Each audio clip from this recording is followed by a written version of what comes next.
Hello, hello, hello, everyone. Good evening, good evening. Oh, Miss Justice, 111, number one in here tonight, girlfriend. All right. There you go. Much love, PG, and congratulations again. Hey, I appreciate it. Appreciate it. And D, number two in here tonight. Hey, everyone. Hey, hey, hey. I appreciate that.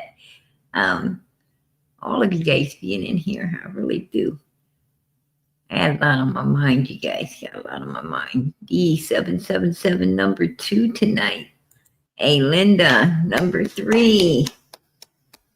All right. Hey, PG. Hey, hey, hey to you. How you doing? And Soaring Free is number four in here tonight. Hello, hello, hello. Hey, girl. Appreciate you being here. God bless. All right. Let's get down the line here and see who all is in the chat tonight. Hey, Deborah, how you doing? Uh,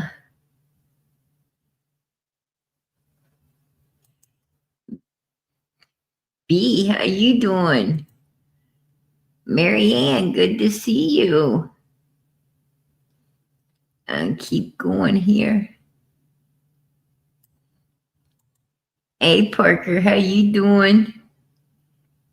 Berries and cream. I love that name. That is really cute. That's really cute. It reminds you of springtime. It reminds you of springtime.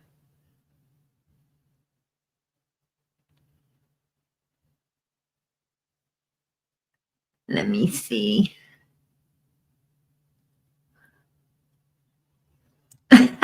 I did number six. Yeah, right. I needed that laugh. My three girls, how you doing tonight? Good to see ya.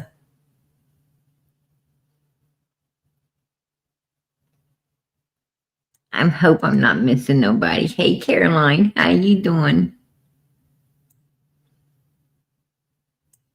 CJ, good to see you. Patty Ponytail. Oh, that's beautiful, Parker. Absolutely beautiful.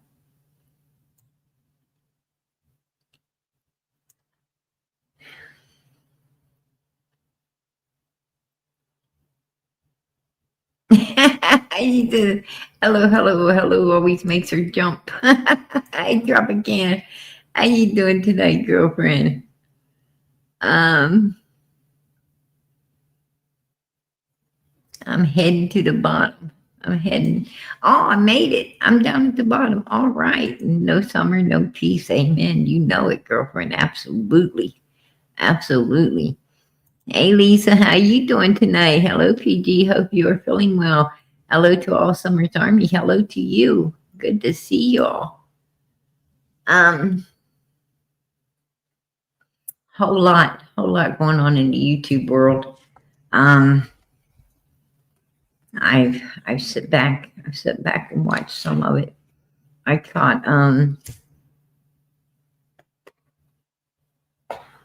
caught Bullhorn Betty this morning.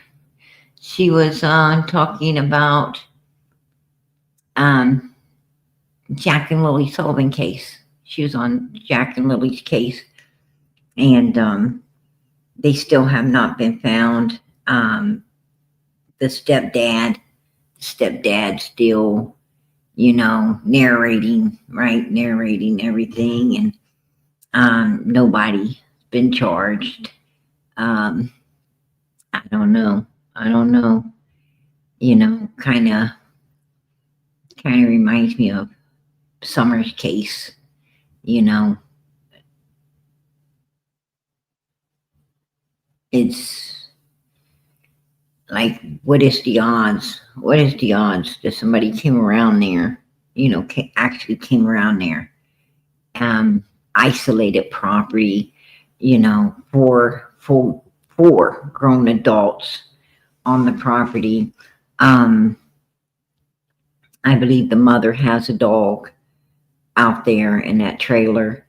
The odds of someone someone coming around there without, them being alerted. I say slim to none, slim to none. But it was interesting. It was interesting to see, the stuff that Bullhorn was talking about, and she's right.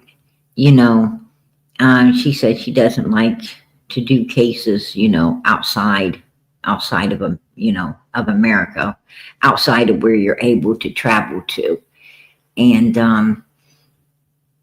I guess she's really frustrated, right? She's really frustrated that she can't put boots on the ground in this case, and she's right, because when you're able to put boots on the ground, when you're able to, you know, um, go one on one with the suspects and different families in the vicinity, and you're able to be there and actually communicate with the surrounding people, it's a lot easier to get a feel of what might have happened, right? And you get a lot more clarity, as mental clarity when you got able to see exactly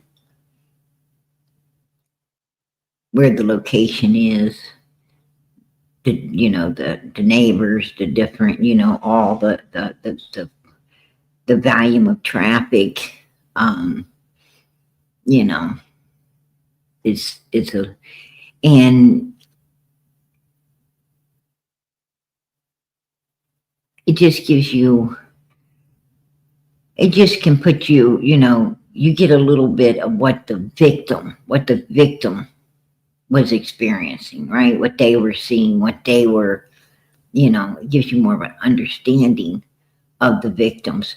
And I agree with her. She can't go there and stand on that property and, get a real picture, a real view of what Jack and Lily, was up against around there. And she said she probably ain't going to cover no more cases outside of the United States. I don't know. That's just what I was seeing. But I was able to catch that. And I heard through the grapevine that I think Don B, he was in an accident. He was in a car, an accident, and so I guess someone had ran into him, and it's good to know he's okay. It's good to know that he's okay. Seems like a lot happens to all the people surrounding Summerwell's case, right? And he said he had, he was up there flying a drone over that particular property.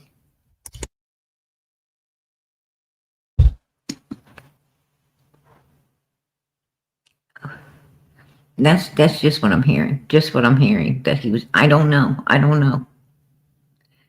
This is what I'm hearing through a grapevine. I'm hearing it through a grapevine.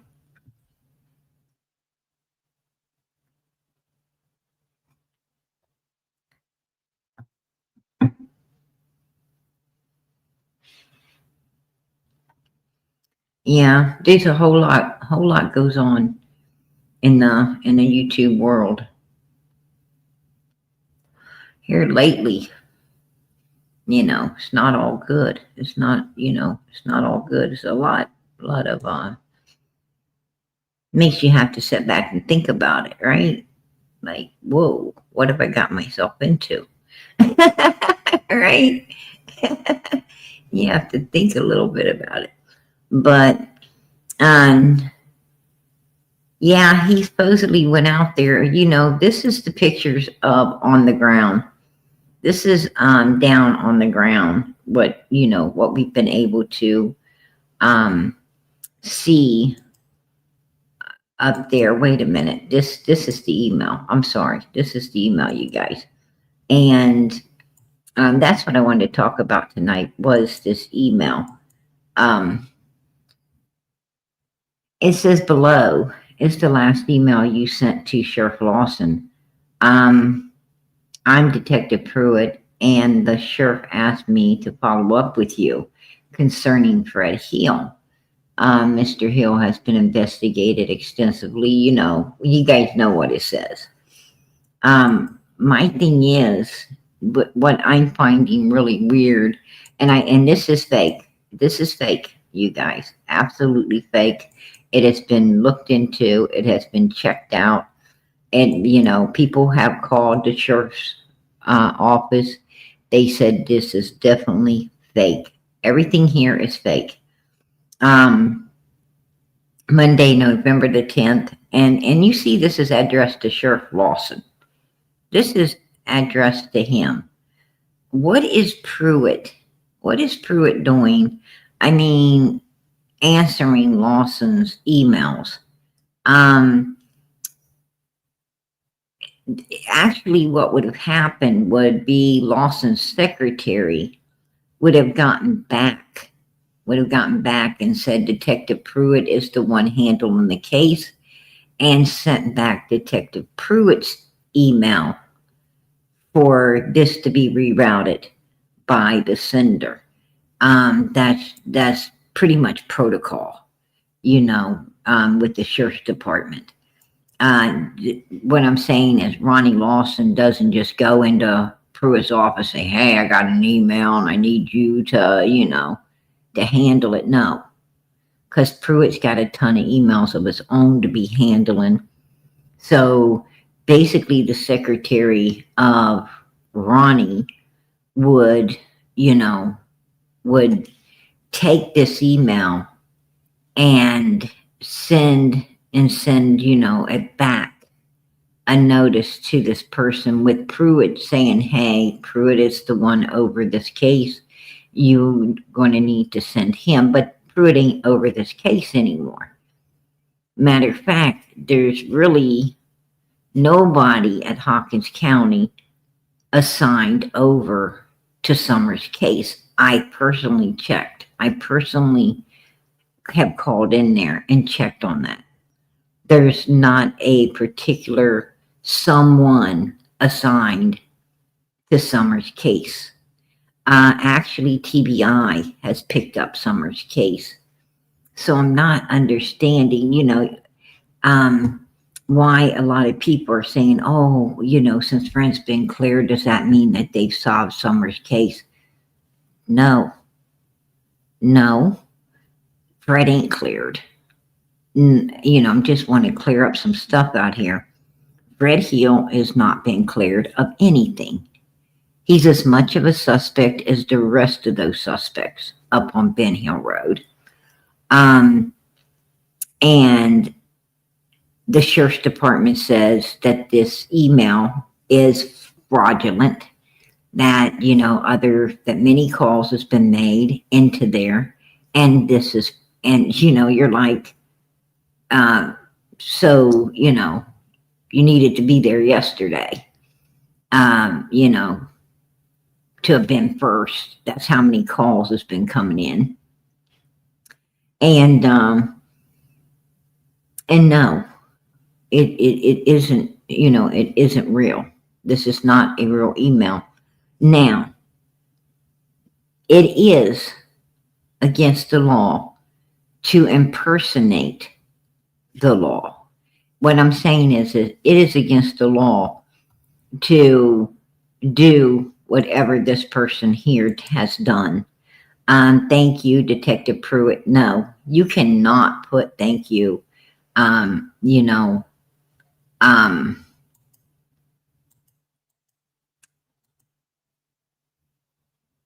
You cannot address a letter like this with the law enforcement's name on it. What I'm trying to say is, actually, that's a first-class misdemeanor.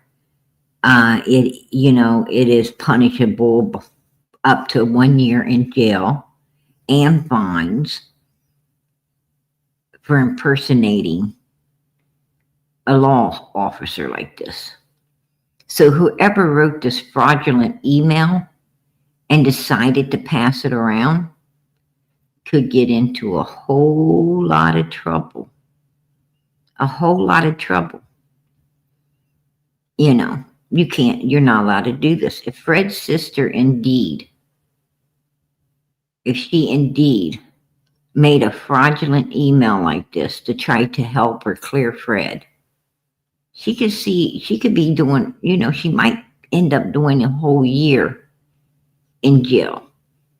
They're going to lead this back. They're going to lead this back to an email. And then they're going to end up prosecuting. And trust me, they know about it now. Too many people called in, so they definitely know about it. And it's out here. It's out here for the world to see. I wouldn't do something like this. I would be very worried if I had done something like this, right? So, with that being said, absolutely not. Summer's case, I think her case, I think law enforcement pretty much knows, just like we do. I think they pretty much know, what happened on June 15th. I think, they know everything we know except where the body is, right? Where is Summer? And so that goes back to this property right here. This goes back to the property up there. This is, Don B says he was flying a drone over this property right here. And I could see, now this is from the ground. This one is from the ground. This is Van Hill Road. If you're driving down Van Hill Road, this is what you're going to be seeing, right? This is the area. Now I know I've seen Candace out here in this area right there. I know I've seen her out here. She opened a live one time, and this is where her and Don Wells was. So they were over here on Van Hill Road. I remember it. Her being there, because I was thinking to myself, where the rest of that damn fire pit or grill or whatever it was, where did the rest of that disappear to? And hey, Lisa, I appreciate it. Super sticker. All right. Hey, I appreciate your support for Summer's channel. God bless. But I did see them in this area on a live. They was on a live, and they were out here.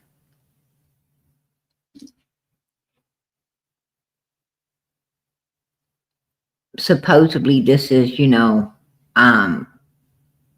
the tree trimming area, the company or whatever, down through here. And looks like they got, a lot of racks hanging around down there.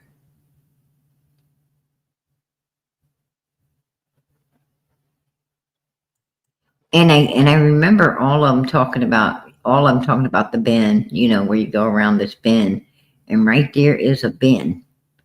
I remember them talking about that. Especially Fred. And here, this is just out of place, right? This is out of place. This is a beautiful home. This is a big home. This is a nice home.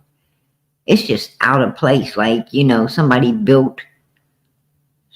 decided to build a mansion in the middle of nowhere. That's weird. That is definitely, super weird for sure.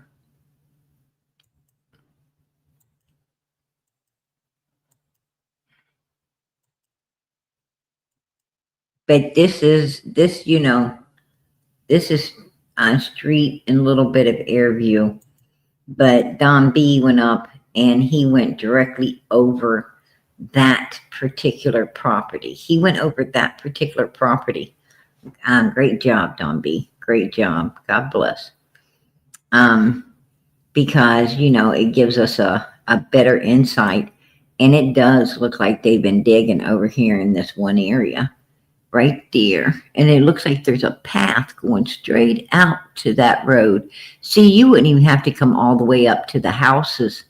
All you would have to do is come down through here, and then there's a path leading over here to where it looks like they may have been digging in this area, because can you see the ground's been disturbed? The ground is definitely disturbed right through there. I'll show you a closer up. I'll show you a closer up of it. But definitely it's been disturbed. Right there, right there. That ground definitely looks like it's been disturbed. Right here in this area. Looks like they might have took a lot of dirt out of there. I don't know if that's where a hog pen was right there, or I don't know if that's where they might have had a hog pen, but it's definitely has, that's where it looks like they may have took some loads of dirt out of. I don't know. That's just my opinion.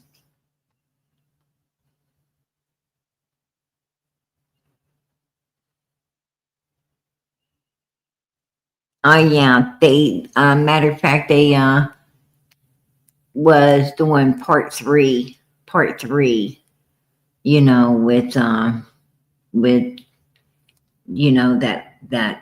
that psychic woman, or claims to be a psychic. And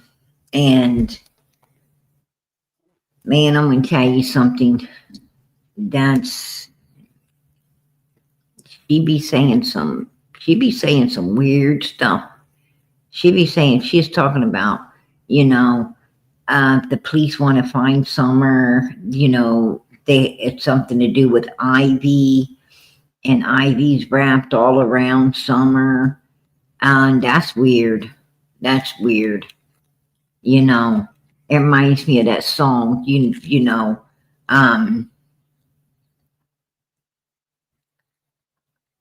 on top of Old Smoky, right? On top of Old Smoky, all covered with cheese. They laid one big meatball for me. I rolled off the table onto the floor. Poor meatball rolled out the back door, right? The meatball got all covered with weeds. No more meatball for me. Remember that? Remember that little rhyme?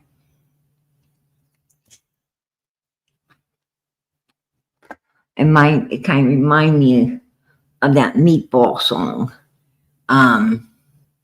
You know, where the meatball got all covered with weeds.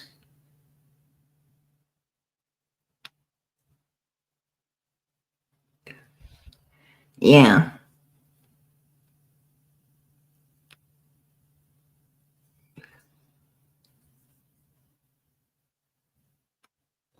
So, I don't know. I don't know.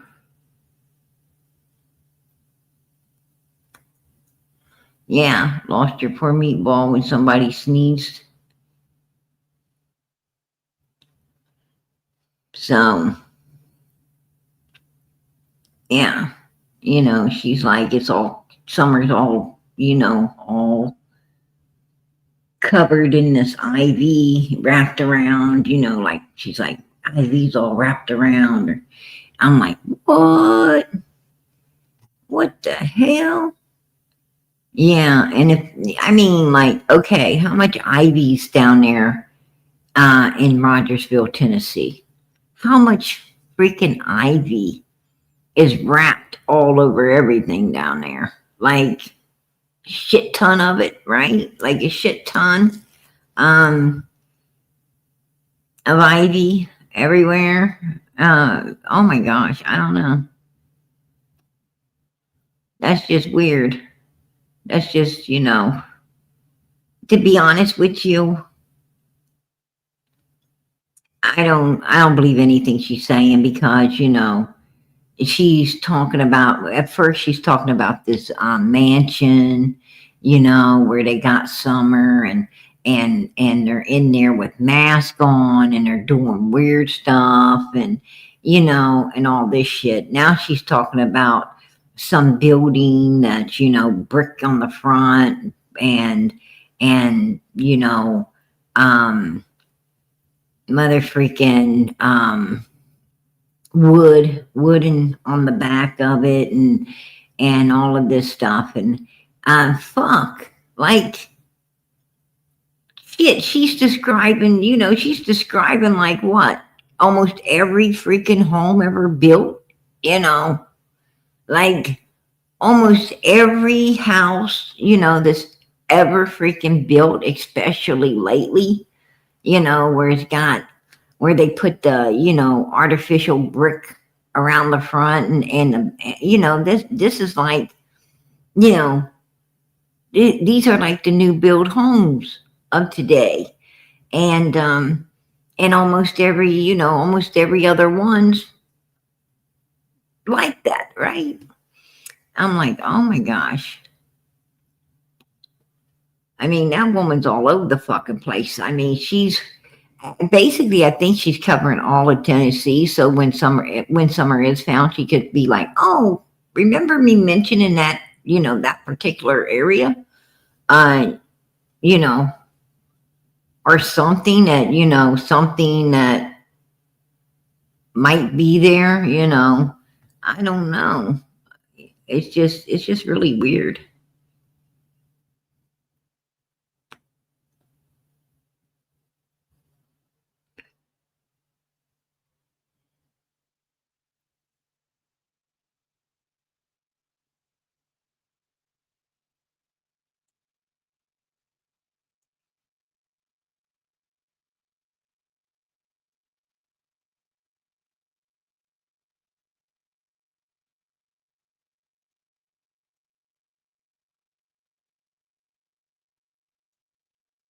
Um, I don't know. I'm not sure when that lead came.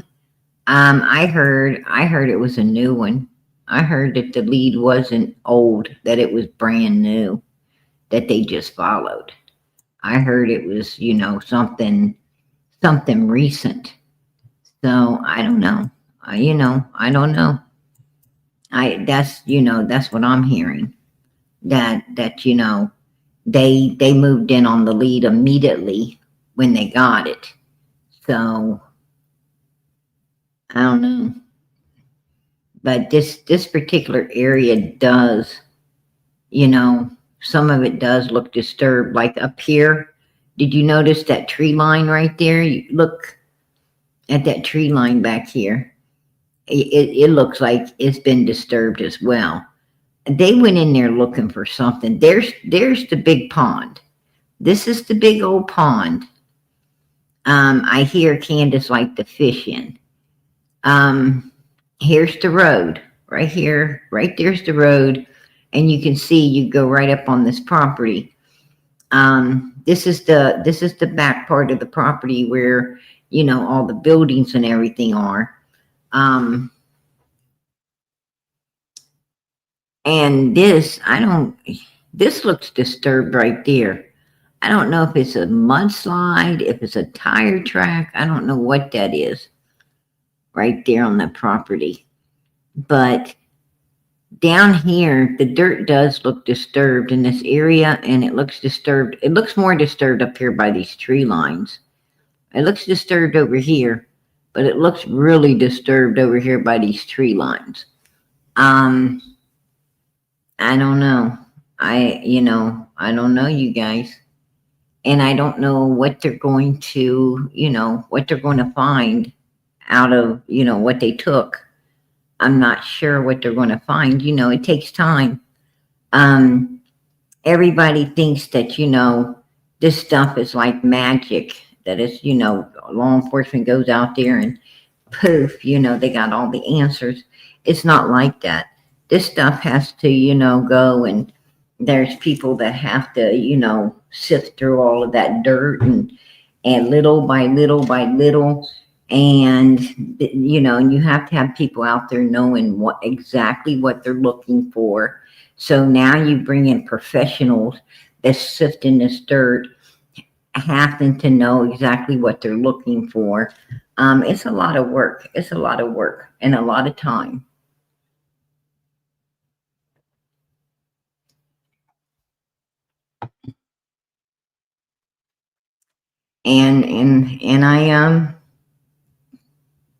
And I respect your opinion. I respect your opinion, Parker.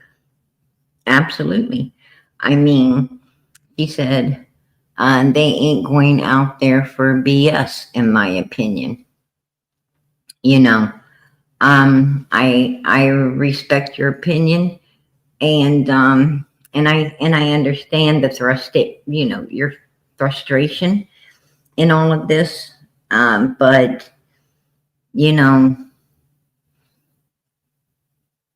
every tip isn't going to be, every tip isn't going to solve the case. It isn't going to solve the case. We don't know. That's why you follow them. You follow them hoping it does. Sometimes it does. Sometimes it don't. I don't know. I mean, if they're on this property and they took out that much, went out of there with that much dirt, and while they were investigating this, they found out that he owned a truck, a red truck, like supposedly someone saw that day, and they looked into that. It must be something serious. What I'm saying is, this tip has to be, there has to be some glue to it. There has to be some glue to Summers' case, to this tip, or they wouldn't have went in there and wasted up all the taxpayers' money to do what they did. That's just my opinion. That's my opinion when it comes to law enforcement. And I'm pretty affiliated, with how law enforcement works. So, I can definitely say, I'm gonna hold close to this lead, and I'm going to not give up. I'm not going to give up faith that there's something there that's going to help Summers' case, because I know they wouldn't did all of this if there wasn't, some glue there to this case. They're not going to do that. Law enforcement's very fucking lazy, and they're very penny pinching when it comes to spending that money. Trust me. They're not going to go out here and go through all they did for fucking nothing. They're not going to do that for nothing. They had something. They had some glue to this one. So, I'm pretty sure, and I'm just going to, like I said, I'm just going to hang real close and wait. Which let us remember, law enforcement is waiting with us too. They're waiting as well. They're sitting there with all this fucking dirt, waiting to see, to see where it's going to go. So we're all waiting right now. We're all waiting. We're all sitting here like, you know, um, hoping that, that God lets something be there that can solve this little girl's case. And I'm sure law enforcement's hoping more than any of us that they're, that whatever it is leads to solving this case as well. They want this case solved. It's too big. This case is way too big not to be solved. Is what I'm trying to say. It's just out there. But, and Fred, I watched him tonight. Break down. He was talking about how he got anxiety and how he started to tear up and I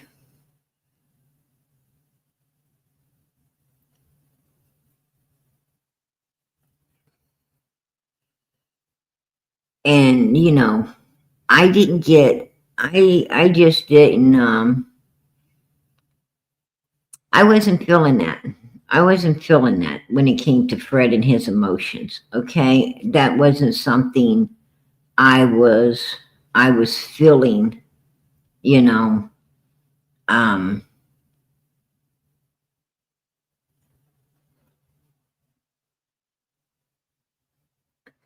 like I said, you know, I'm very good with observation. I'm very, very damn good when it comes to, I can meet somebody. I can meet someone one time. I can just look at them. They don't even have to open their mouth. Bring me somebody, stand them in front of me. Just let me see them. And I'll tell you exactly who and what they are. Trust me. I don't get, like I don't ever get it wrong. I don't ever get it wrong. When I see somebody, my first conclusions of who and what they are spot on. Just been with it too long. It's just the way it is. And I was observing him tonight during his little traumatic scene. And before he even,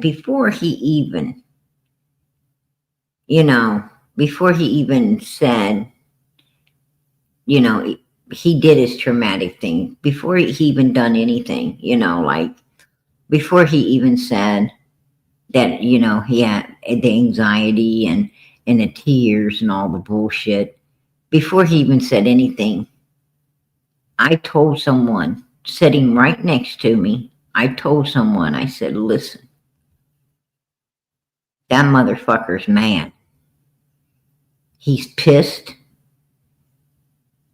and he's worried. And he was upset with Ziggy. He's upset with Ziggy. He didn't like the position that he's being put in.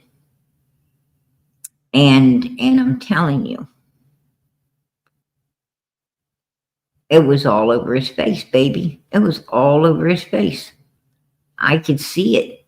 I've seen it way before, it ain't anxiety. It wasn't welded up tears. No, that was straight anger, honey. That was straight mother freaking fear and anger. Fear and anger. Trust me. I know what I'm talking about. That dude was upset. He was upset. He was emotional, all right. He wanted to, I mean, you could see his jaw clenching. He wanted to clench it worse than that. He had some thoughts. He had some thoughts I don't think you'd want to think about. All right. Ain't that right, Fred? Yep. And it was exactly right. I am right. Trust me. I am right. But here it is. Here it is. I can see where there's ground. Where there's ground. You know, Don B's like, I can't see where the ground's disturbed. Oh, I can see it. I can see. There's a few places here that, you know, that's definitely disturbed. And I bet probably, I mean, I don't know. But I'm going to tell you right there, those tree lines. Right there, those tree lines. I'm going to tell you now. That looks pretty gone through. It looks pretty gone through, if you ask me. They must be thinking, you know, that she's on a tree line or something. I don't know. Some of these trees look like they have, you know, they ain't been planted that long. These look like some, you know, some new trees that's just recently been put in the last, you know, 2-3 years right down through there. They're not, you know, those are more like twigs. They haven't been there long. And, you know, like not long at all. So I think that might be why they were, you know, going around this particular area. In my opinion, that's my opinion. Just saying. I think, you know, they were trying to, because, you know, they had hogs out here. And,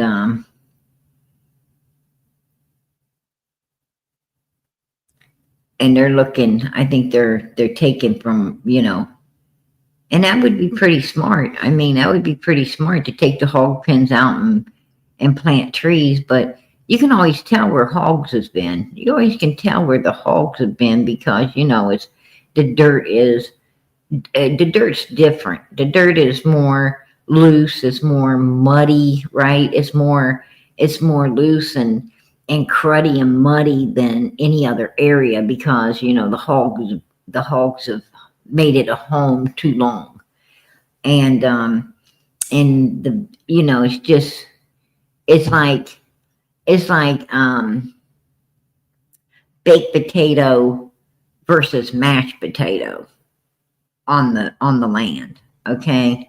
That's what I'm getting at. The ground's just softer, muddier, more, you know, mushy, and you can tell where hog pens have been. You can tell where hog pens has been for a lot of years, for like a long time. Even after you remove, right? What I'm saying is, even if you got rid of all the hogs and you take down all the fences and stuff, that particular ground is like saturated. It's like saturated for fucking ever and a day. Like 10 years later, you can be like, oh damn, that's where them hogs were. Right?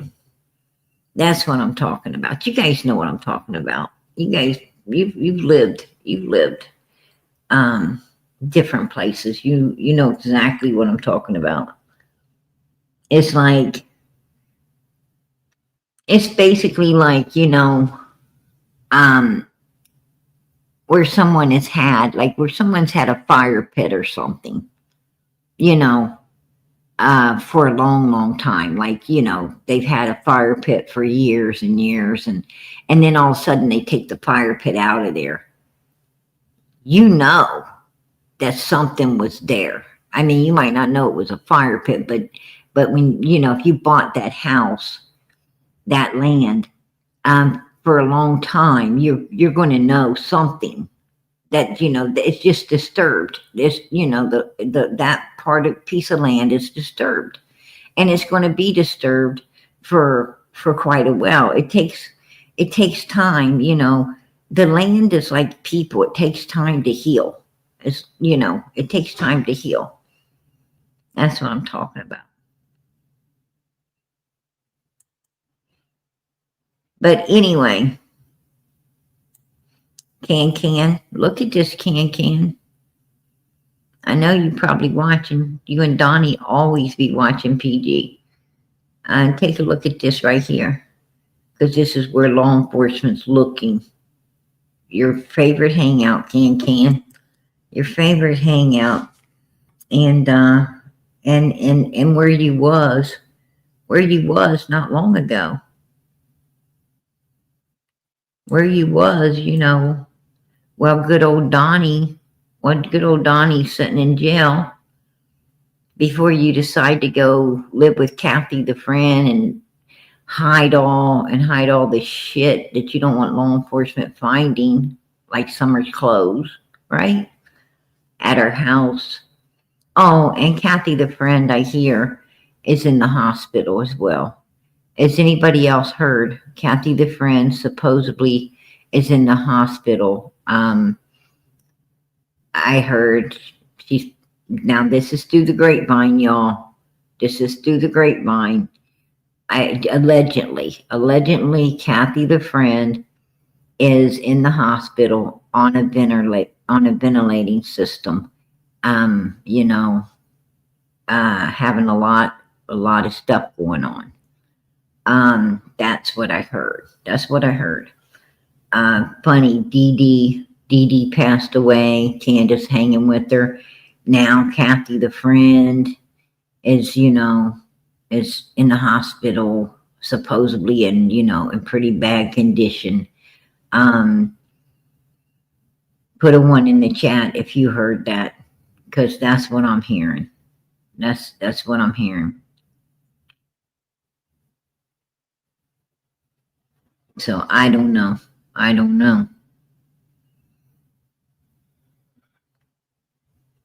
Yeah, that's what I'm hearing too. Yeah, it came through the grapevine. A lot of people's been hitting me up telling me that, Kathy the friend's in the hospital, PG. So, I don't know. Right. Oh, you heard it 2 weeks ago. I just heard it recently. That she's not doing good, and she's in there on, having a lot of difficulties. So I don't know. I know she wore a mask. She wore a mask all the time because she has something wrong with her immune system, is what I heard. Like super bad allergies. Like, if she smells perfume, or she smells, anything strong, she's like allergic to a lot of different things. So she wears the mask to keep from having all of them symptoms of stuff. But I've heard, I don't know how true it is, but I heard that if you wear those masks, if you try to wear the mask all the time, they'll cause you to it weakens. Supposedly it messes up your lungs, right? It supposedly messes up your lungs. I don't know. I'm not a freaking pulmonary doctor. I'm just me. I'm not a professional in that area. When it comes to the medical field, there's many different professions. You got your sport doctors, and you got your breathing, your doctors that mess with, layman's terms, breathing problems. You know, you got your heart doctors, right? You got your foot doctors, there's all kinds of different, you got the ENTs. Um, so it's like, you know, many different fields. What are you skilled in? That depends on what you went to school for.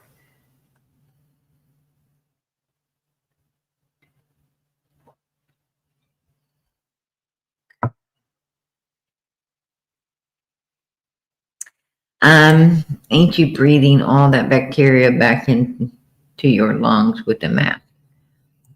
I don't know. I mean, I would think you'd probably be breathing, you'd probably be breathing your own breath back, I don't know. I don't know. You know, you definitely, if you wear a mask all the time, you probably know if you got bad breath or not, right? You probably know if you got bad breath or not if you wear a mask all the time. Because you know, you'd probably be smelling your own breath. I don't know. It's some shit like that. Right? Don't ask me. Don't ask me. You be getting, don't you guys do not want to get you do not want to get my mind work. You really, seriously, you don't want me to think about shit. You don't want me to think about stuff because it probably, wouldn't be good, right? I wouldn't tell you.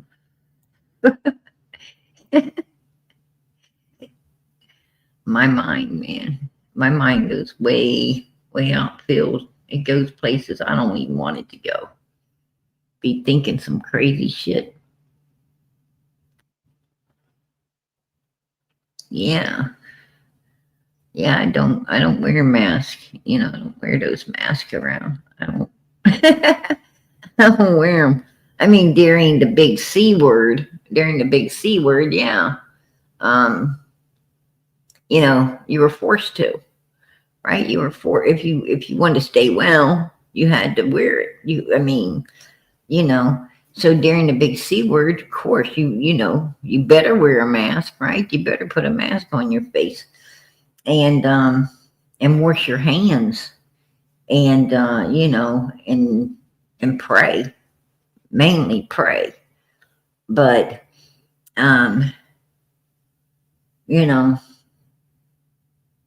if it's a case like, and that was only in the store, right? It was only in the stores. I mean, like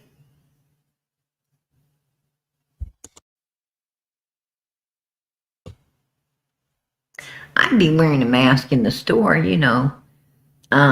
during the big C word. But once I got to the car, I take the damn thing off, right? I couldn't wait to pull that thing off, right? I couldn't wait to pull it off. And I had a whole damn box of them. So they last a long time, you know. I had a big old giant box of those things. And, and they last for a long time. I mean, you don't have to use the same one twice. Um, you know, I figured, you know what, like if I'm wearing a mask into a store with the big C word, why would I put it on? Why would I reuse it? Why the hell would I reuse it when it's been in the store around the big C word? I mean, couldn't that be contagious? Couldn't that stuff get on the mask and then, you know, and you can't wear it twice. I wouldn't think you could. I don't know. But you know, during the big C word, um, I thank God because me and my family we didn't get the big C word. We wore the mask like we were supposed to.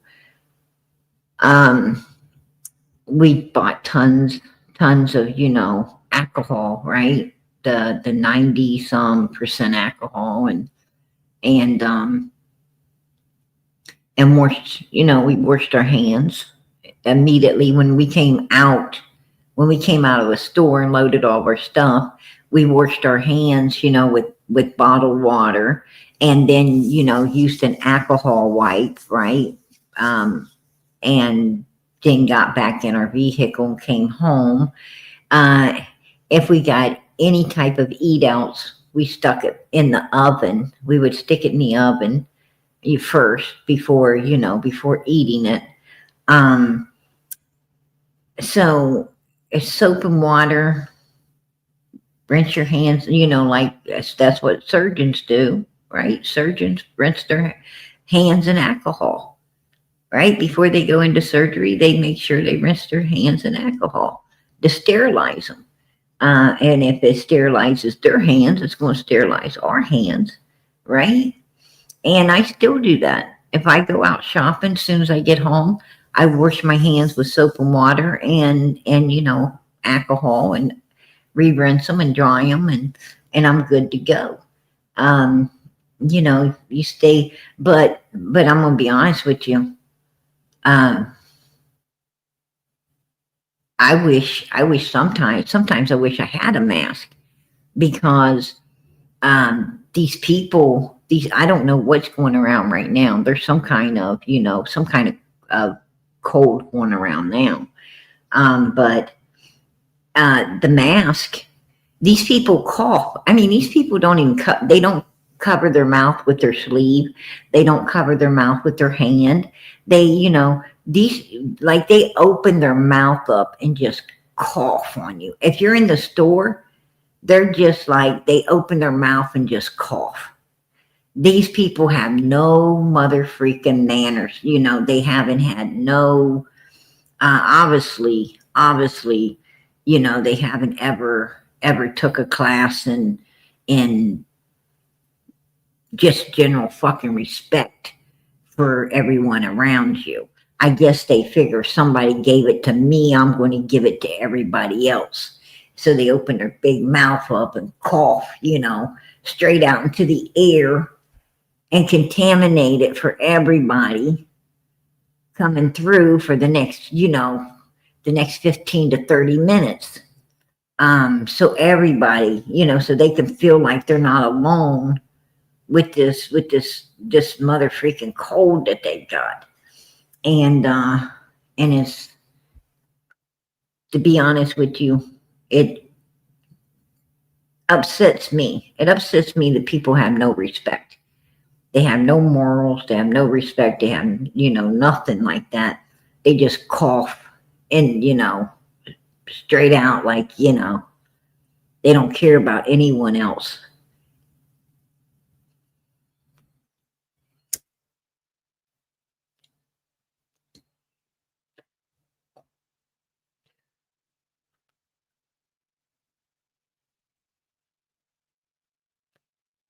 Oh, I'm going to tell you something. My religion says I can't be taken, I can't be taken that particular, hell no. I'm not. I didn't, the big C word, they was giving everybody that stuff. Oh no, I'm not standing in line for that. And I ain't standing in line to get tested.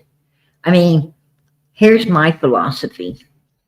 Um, if there's nothing they can mother freaking do, if you got the big C word, like there's nothing they can do, then why am I going to let them stick a big stick up my mother freaking nose? Why am I going to go and allow them to stick this big ass stick that close to my brain if they ain't shit they can do about it anyway? Mm, does that make any sense? Does, like, and all of these people are lined up in cars. They're like lined up in cars to go through, like, oh yeah, just, where's the big mother freaking Q-tip?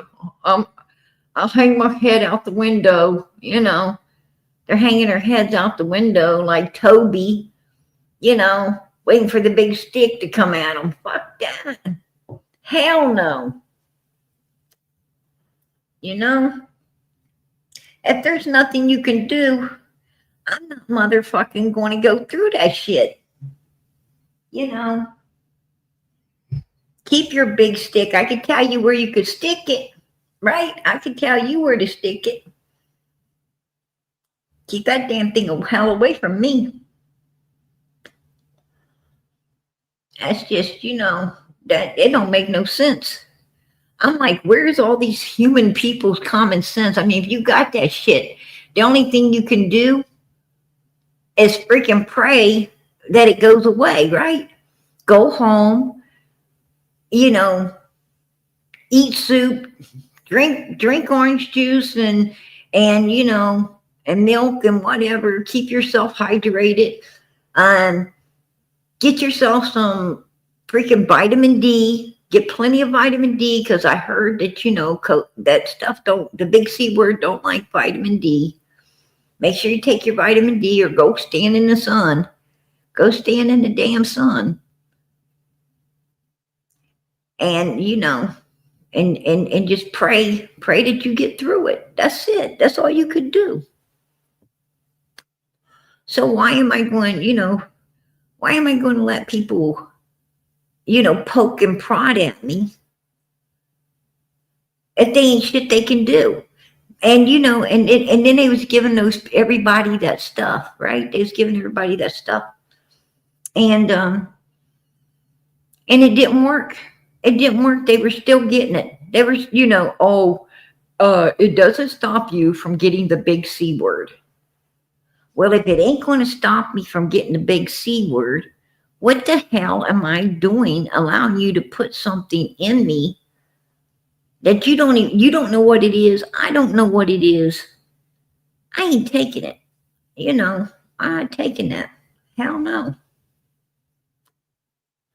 I didn't take it. They said, oh, you can't go here and you can't go there if you don't take it. You know what? I said, I don't need to go here and there. I don't need to go to these places. Right? I'll just stay the hell away from them. And I think that big C word might have been, to see how it could have been, basically to see,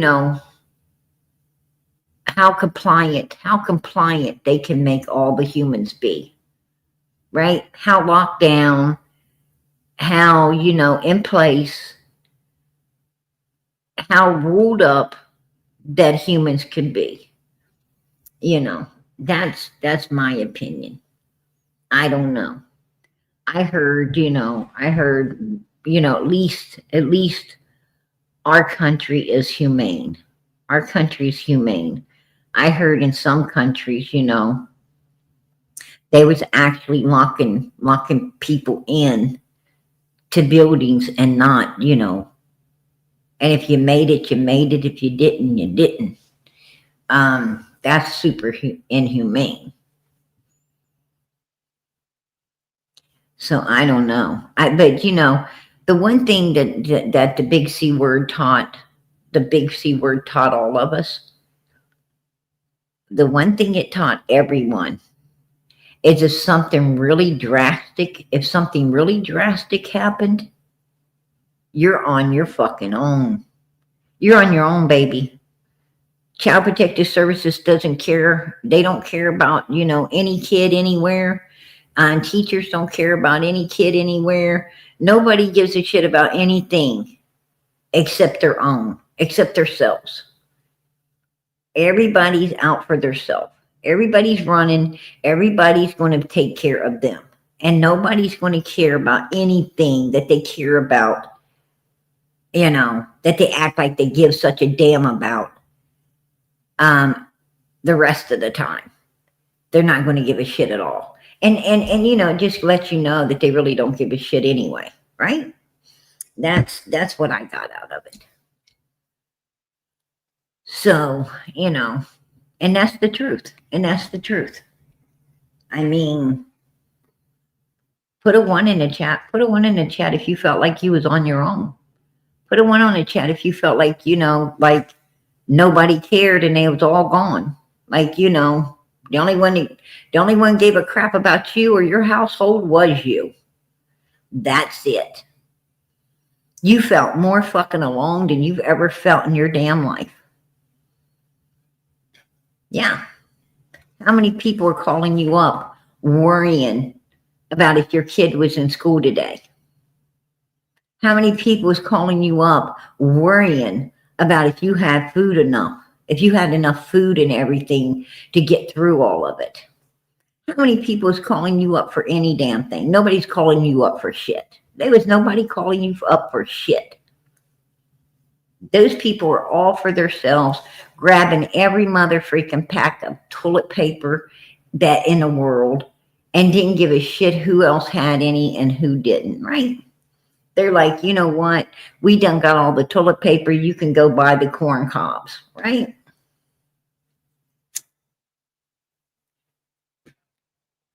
Just saying.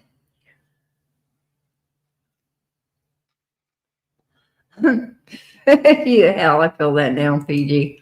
Sometimes, girlfriend, you do. Sometimes you do. I'm not gonna lie. That's true. That's true. Sometimes, I have been in a crowd of people. I have been around all the people, that I love and I feel loves me. I've been around, I've been around, what I feel is my support group and everything, and right in the midst of them, but still felt like I was, still felt like I had nobody but God. Like I had nobody but God Himself. Even though there's tons of people around me, I still felt like I had no one but God. And that can happen. That can happen. You can feel, alone in a crowd of people. You know, I think my biggest problem with this world is I don't feel at home. I don't feel at home. No matter where I go, no matter what I'm doing, I don't feel at home here. Put a one in the chat if you've ever felt that way. That you just don't feel at home. Like this earth ain't your home. That's, that's just, my whole life. That's something I've struggled with. I just haven't ever felt at home here. A lot of people don't want to talk about it. They don't want to talk about it, but it's the truth. It's the truth. You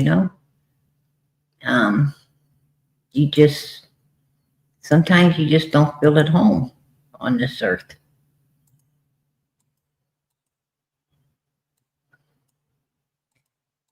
And I've struggled with that my whole life.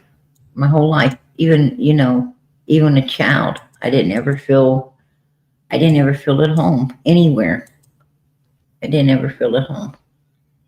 I still don't. I still don't.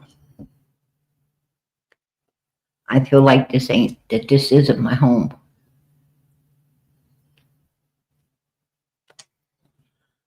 And, a lot of people don't want to, talk about that stuff, but, I talk about everything. I talk about everything because I think it's important. I don't think people should have to live with stuff bottled up inside of them. They're afraid to say it. You shouldn't be afraid to say anything. So, something's on your mind, say it. Say it. If people really love you and they really care about you, they'll understand it. They'll understand it. And you don't know, and I don't mind saying things because there's a lot of people feel just like I do. They've been they've been having it bottled up too. And they're like, man, I'm glad you said that because that's the way I feel. So you help someone know, man, you're not alone. You're not alone in this world. We're different people, but we have so much in common, right? It's just the way it is. Hey, PG's daughter, I'm bringing you up. You want to close cam? You want to keep it open, hon? Closed up, Mom. Hi, Hi, Mama. hi. Hey, girl, what's up? Nothing. Just got home. I I figured I better heard get a that. hold of you and check in so I didn't get in trouble. Oh, okay. Well, I'm glad to hear that you wasn't playing on the phone while you was driving. I was worried about you. You don't sound very happy tonight. What's wrong, Mama?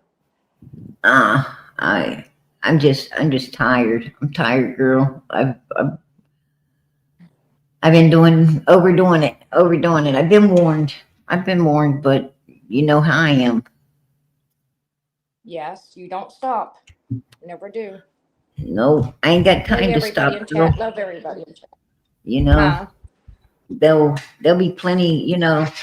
You'll get plenty of rest. You'll get plenty of rest when this life's over, right? You'll get plenty of rest when it's over. That's right. Um, I ain't got That's time. I right. ain't got time. I need to do something every. I don't even like to sleep. I don't like to sleep. I feel like it's a waste of time. I don't like to eat. I Well, don't you like to sleep.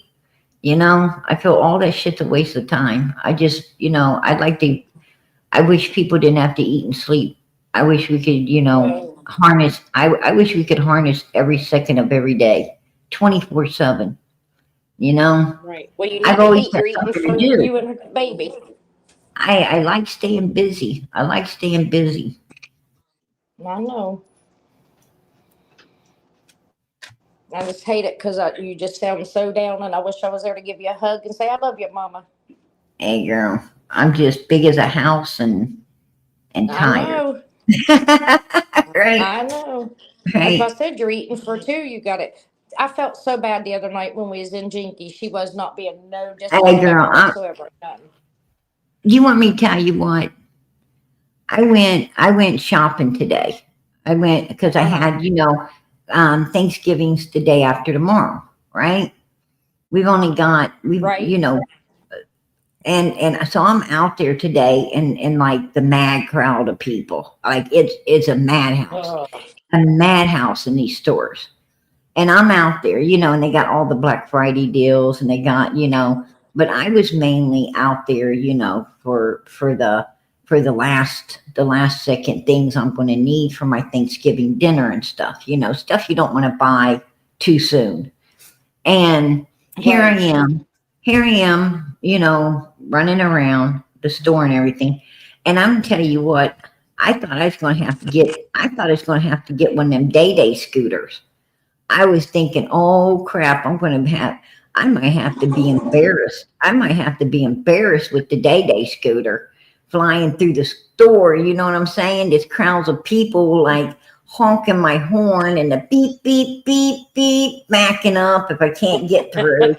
And, you know, and I'm like, because, it's, I mean, when you get big as a house, like that, um, I'm not lying. Like, you know, I think my kid's gonna weigh like 50 pounds or something. It's gonna come out, Right. this kid's gonna come out walking. I don't know. But anyway, um, yeah, because it's like at one point I thought I'm gonna have to just sit the hell down, right in the middle of the meat department. Right? Right.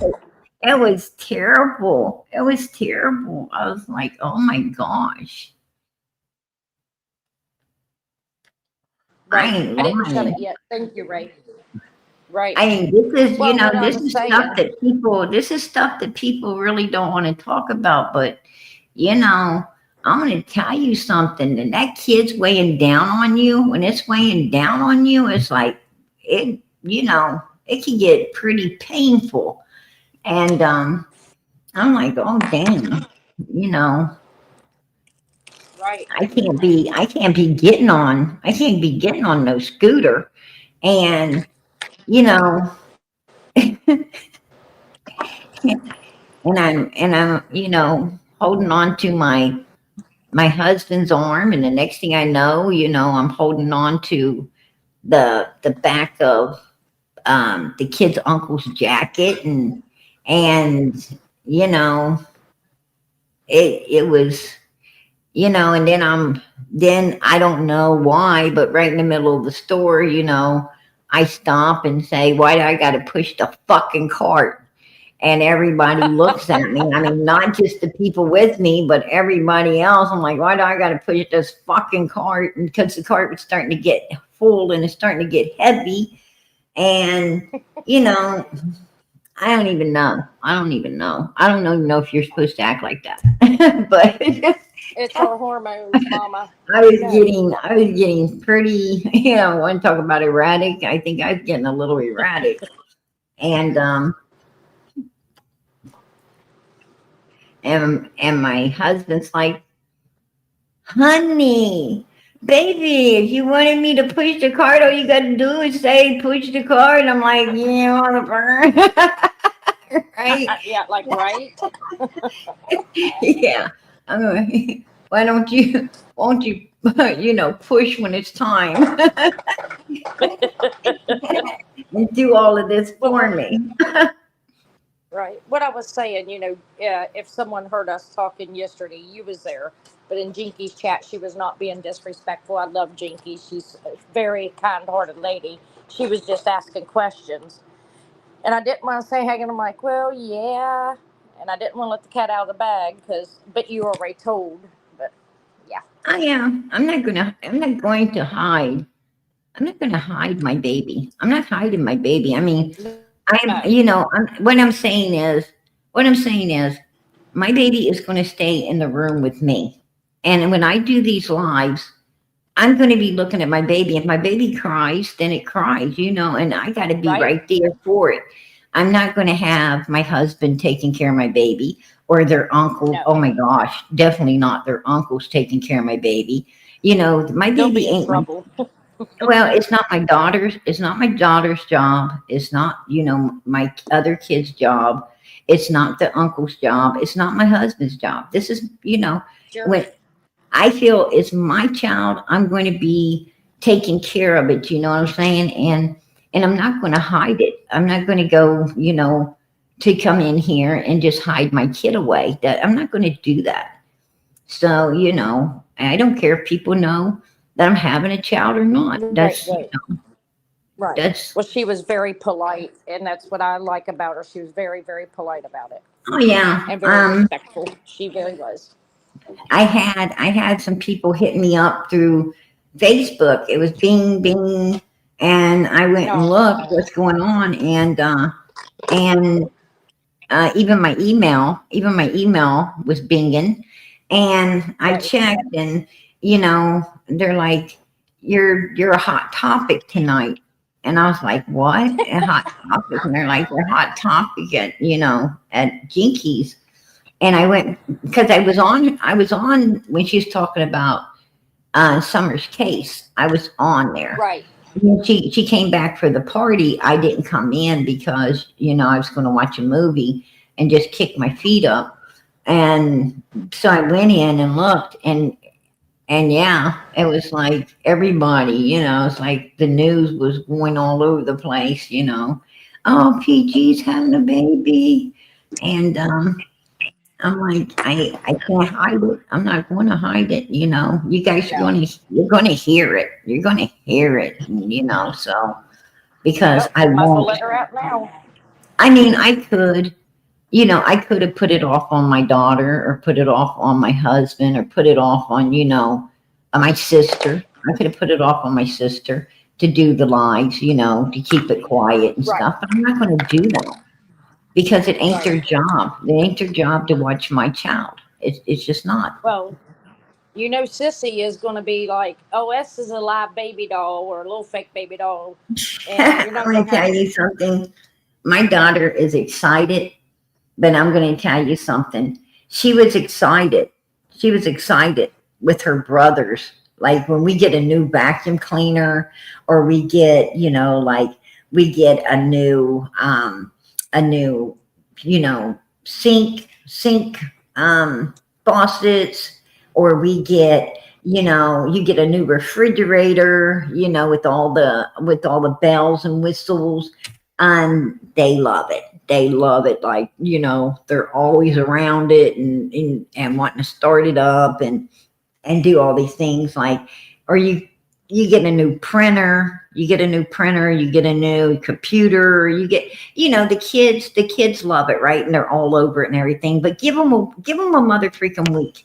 Give them a week, They'll be man, and they're gone. They're gone. That's how quick they can forget stuff, right? Yep. That's Mr. Hello. Fix It Bubby, girl. he'll How be you thinking, oh, doing? you're crying. What I'm can I good. How are do? you? How are you, sweetie? I'm doing good. I'm doing You good. sounded really depressed before. You okay? Oh, I'm doing good. I'm doing good. I'm just tired, You know, you can always ring me on Messenger. just wore out. I'm wore out. I've been doing too much shopping. I've been worried too much about Christmas. I've been worried too much about the holidays, and doing everything, cleaning and doing this and doing that and preparing, and I was told to take it easy, but it's hard to do. It's hard to do. I mean, because you want to decorate your house, right? You want to get all of your lights and stuff up for Christmas. You want to get all of your presents and wrapped up and put under the tree, and you I'm want not to. buying another tree every time I buy a Christmas tree. Jono throws it in the bin.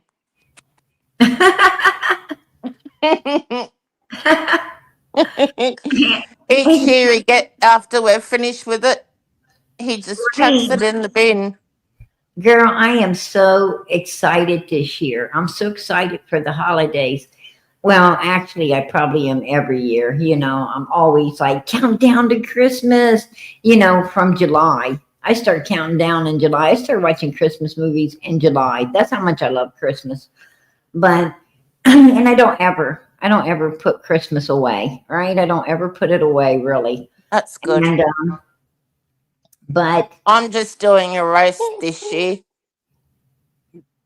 I I'm am going to cook roast pork. ragged. What are you cooking for Wonder what's Thanksgiving? wrong with you. Me, Mum, It's on turkey and I ham. don't celebrate Thanksgiving. You guys do. Well, you should. You should celebrate with us. Girl, Yeah. I'll don't you end up know? I'll You end up know? fat as a house if I eat Thanksgiving and then Christmas Day. Don't you know that you're American now? You are American. You've I been know there are not many Aussies in the chat. you've been out here too long. Put a one in the chat if you're from Australia. Don't just two of you. We had more people from Australia. I'm pretty sure we had some other people from Australia. Yeah, we think there do. was We've got a 4. few. I think we've got 3 or 4. Yeah. You know what was wrong Pretty with sure. mine? We've got Her kids at Kerry, home. Anna Jackson, and Debbie Mohiki. Yeah, there she is. There she goes. There we go. Yeah. Yeah. Thought so. Yeah. Hey, why not celebrate? Why? We've got one from Brisbane, and we've got one from Western Australia, and then we've got Kerry from Victoria, and we've got me from Tassie, but I'm formerly Queenslander. I You know don't. what we got? Too far away from my mama. I used to live in the most beautiful town, Noosa Heads. I'm going to tell you. If you Google it, it's got the most beautiful serene beaches, beautiful shopping, beautiful What was you gonna say, restaurants. Mama? Oh yeah, deep fried turkey. Deep fried turkey. Oh, I'm going to tell you something. They are good. They are so good. Smoked turkey's good too in a Absolutely. smoker. I'd love to come to America and have southern fried chicken.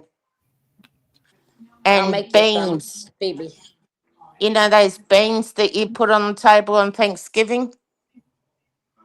The Baked baked beans. beans? Green collard Green beans. beans. Yeah, Yeah, the green Oh, beans. green beans. Yeah. Yeah. yum. Oh yeah.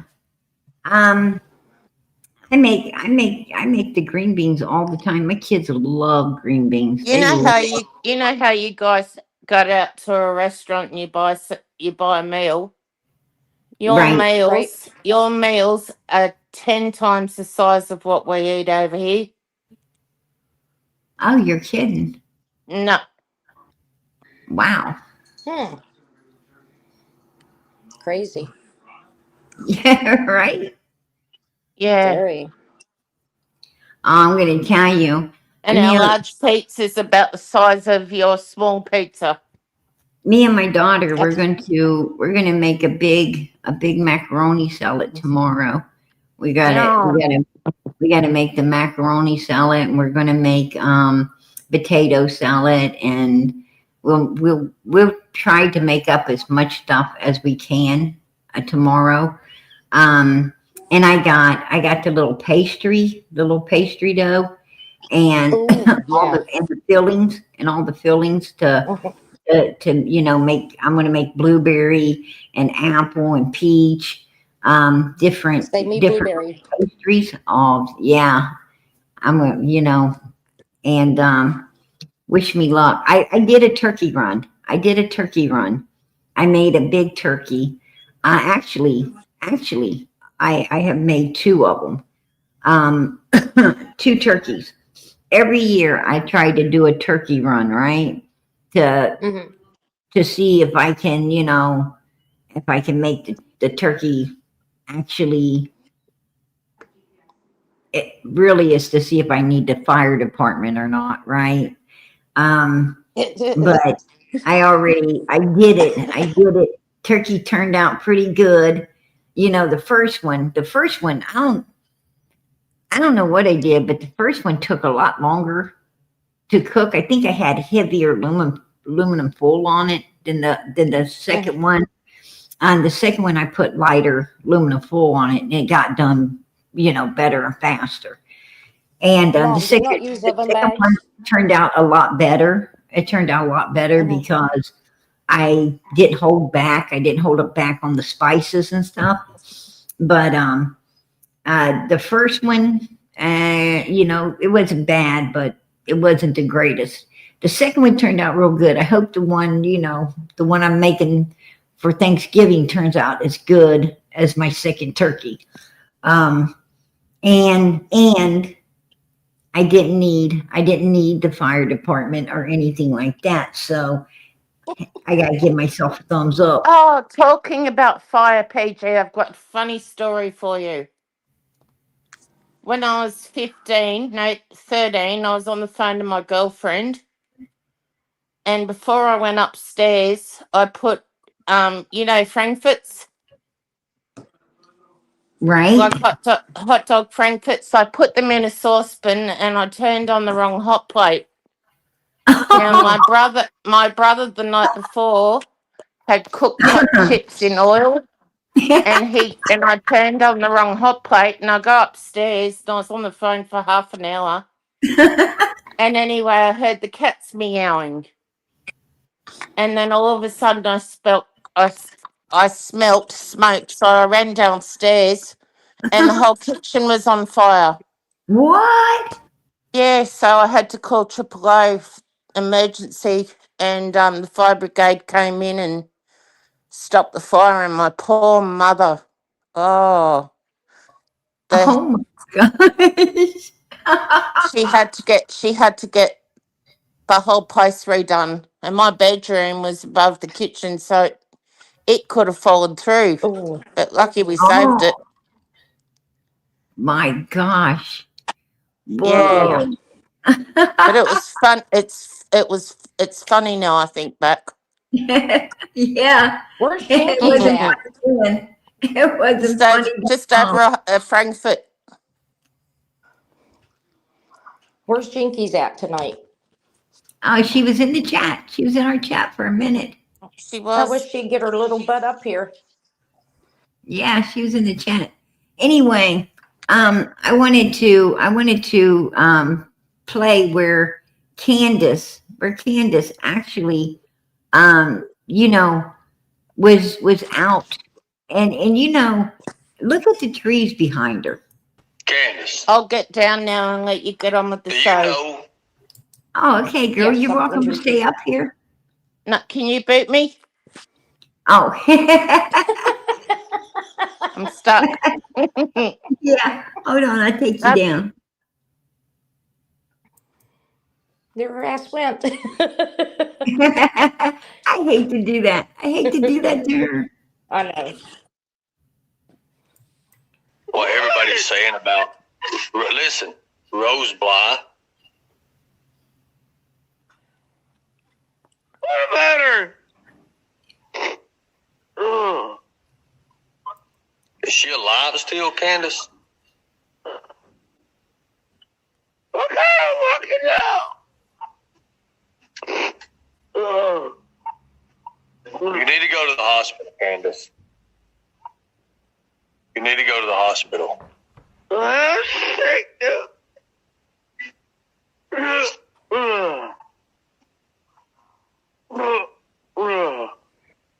I don't know.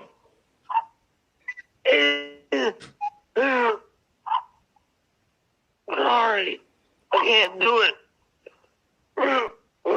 Candace, listen. Go get help. Go get help. Go get help. What have you done? It ain't COVID. COVID don't do that. What have you done? What have you done to yourself? What have you done? All I've done was go fishing. All I've done is stay on the ground. All I've done. What have you taken? She say daughter. What have you taken? Nothing. Now, hold on. Will you play it again, Mom? That sounded like she Yeah. said daughter down on the ground. Hold on. Did you notice that you see the side of this white building back there? You Yeah, see I the did, side yeah. of that white building back there by them trees? Mm-hmm.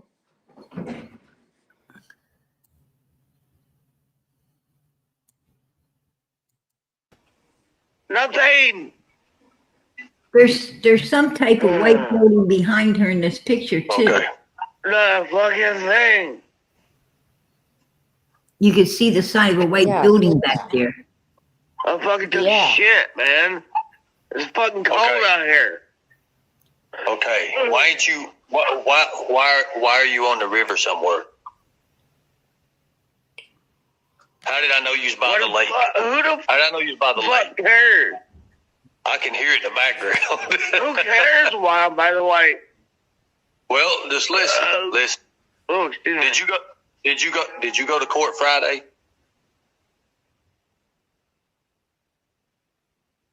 All right. I have not went to court yet. Court has not come upon me. Okay. I thought you were supposed to win. I didn't. But anyway. No, fucking not yet.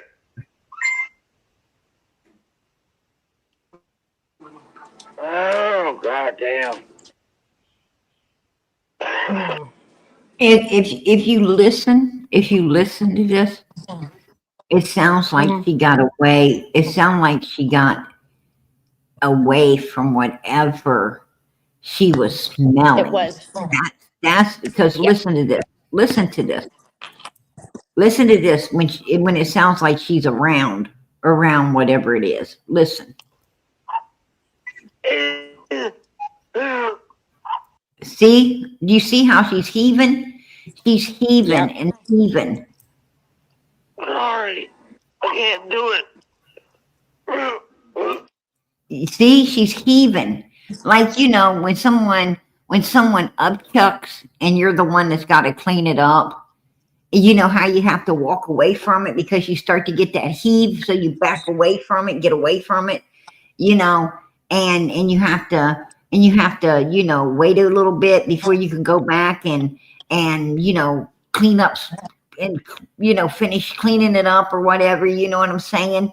Sometimes you just got to walk the fuck away,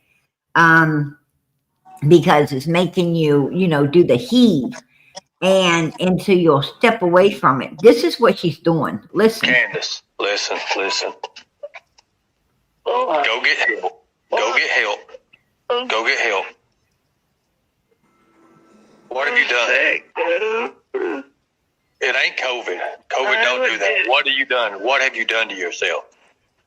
What have you done? All I've done was go fishing. All I've done. See, she still has the heaves. You know, she just thinking she's already got away from it. She's already got away from it. Now it's mental. It's mental, you guys. You know, it's like when you walk away, you know, from a bad smell, and you know, and mentally you're still like, you know, because you can't get it out. You can't get it out of your mind. And it's got to be something pretty mother freaking bad. It's got to be something really bad smell for you to be that, you know, that messed up with it. Stay on the ground. All I've done. What have you taken? What have you taken? Nothing. Nothing. See, he's getting her mind off of it. He's now, you know, getting her mind off of the mental part of the heaves. She was heaving because that you know, that smell just was, it's so devastating that it's still got, you know, it's mentally fucking her up. You know, she can't get over it. She can't get over it, and she's still gagging. Exactly. But watch, because she's already away from it. And now that he's getting her mind on, you know, other stuff, on him and on, you know, other things, you'll hear her calm down. Watch.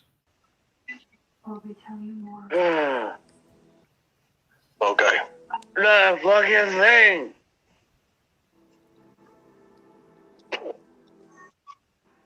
I fucking took shit, man. It's fucking cold out here. Okay. Why ain't you? Why are you on the river somewhere? How did I know you was by the lake? How did I know you was by the lake? Who cares? I can hear it in the background. Who cares why I'm by the lake? Well, just listen. Oh, Did you go to court Friday?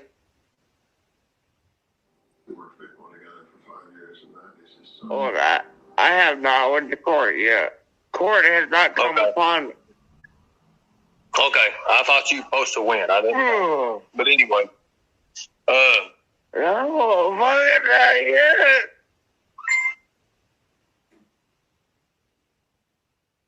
Oh, goddamn.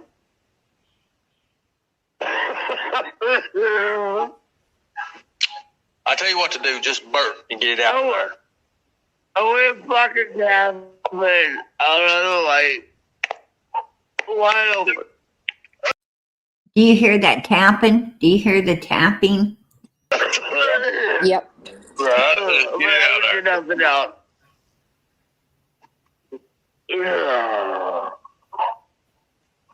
I gotta go lay down. Well, go lay down and get you some rest.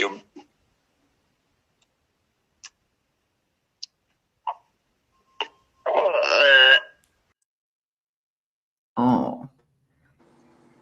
She got into fresh air. She got into fresh air I back have not here. went to court yet. Court. See, she's somewhere off breathing some fresh air. But she had to go back. She had, you know, she's worried. Wherever she's at, she had to go back. Has not come upon me. Right. Okay, I thought you were supposed to. See, she took a breath here. You can hear her back here take this breath. Right there. You know, you hear her take that like a breath of fresh air. And then she tells him it's cold out here. She was, she was glad for the coldness because it's letting, it's giving her some, letting her breathe from Breathe. whatever the smell is. But she had, but whatever she's doing, she's worried and she has to go back to it. And down here is where she goes back to it. You can hear some tapping. Oh, goddamn. This is where she, this is where she's going. She, she's doing something. She's doing something.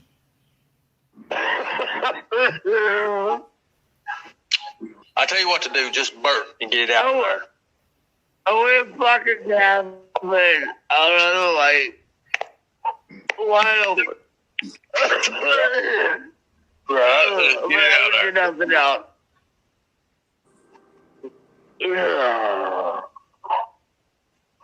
I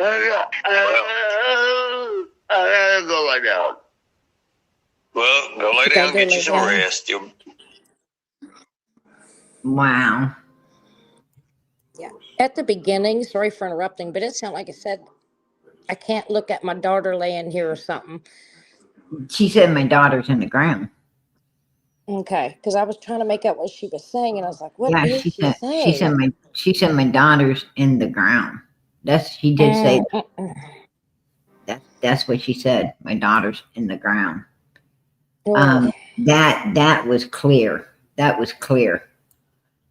And she's definitely trying to get,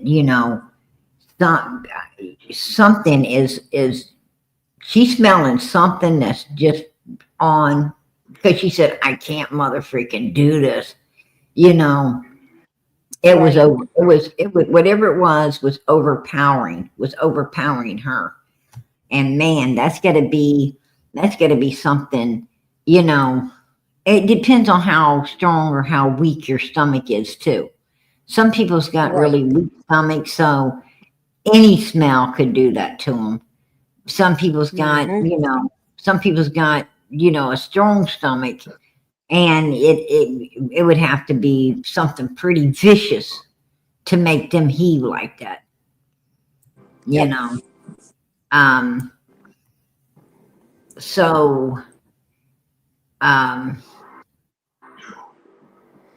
Karma's coming for him.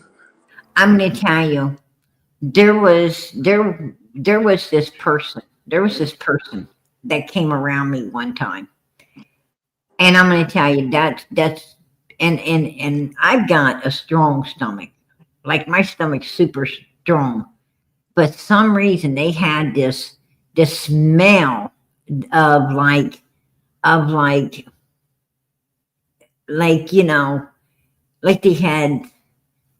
they had marinated in upchuck. You know what I'm saying? They had those pukish, sour, dirty. It was horrible. It was a really horrible smell. And I'm going to tell you something. For days, if I even thought about it, I would freaking, I would heave because it was so nasty that, and that's the way I was, ready to puke, and had to get away from them. I had to literally get away from them. I didn't even want to be rude, but it was bad. And, yeah.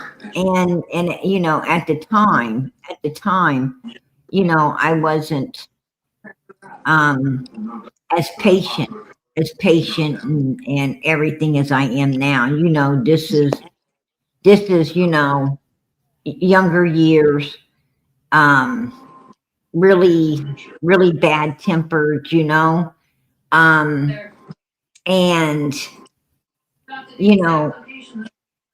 and I'm one of those people, that get, I would, back then I got upset. If you came around me like that. I got upset if you made me feel that sick. And, you know, I waste no words. It was like, I wouldn't waste no words.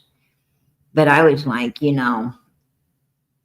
what the F is wrong with you, man? Ain't you heard of soap and effing water? You know what I'm saying? um, Yeah. even people that ain't got homes use, find a water hose somewhere and keep themselves clean with Yes. I was just, I'm going to tell you what, if they didn't smell so bad, if they wouldn't have smelled so bad, it might have been worse. It might have got worse. But I couldn't get near them.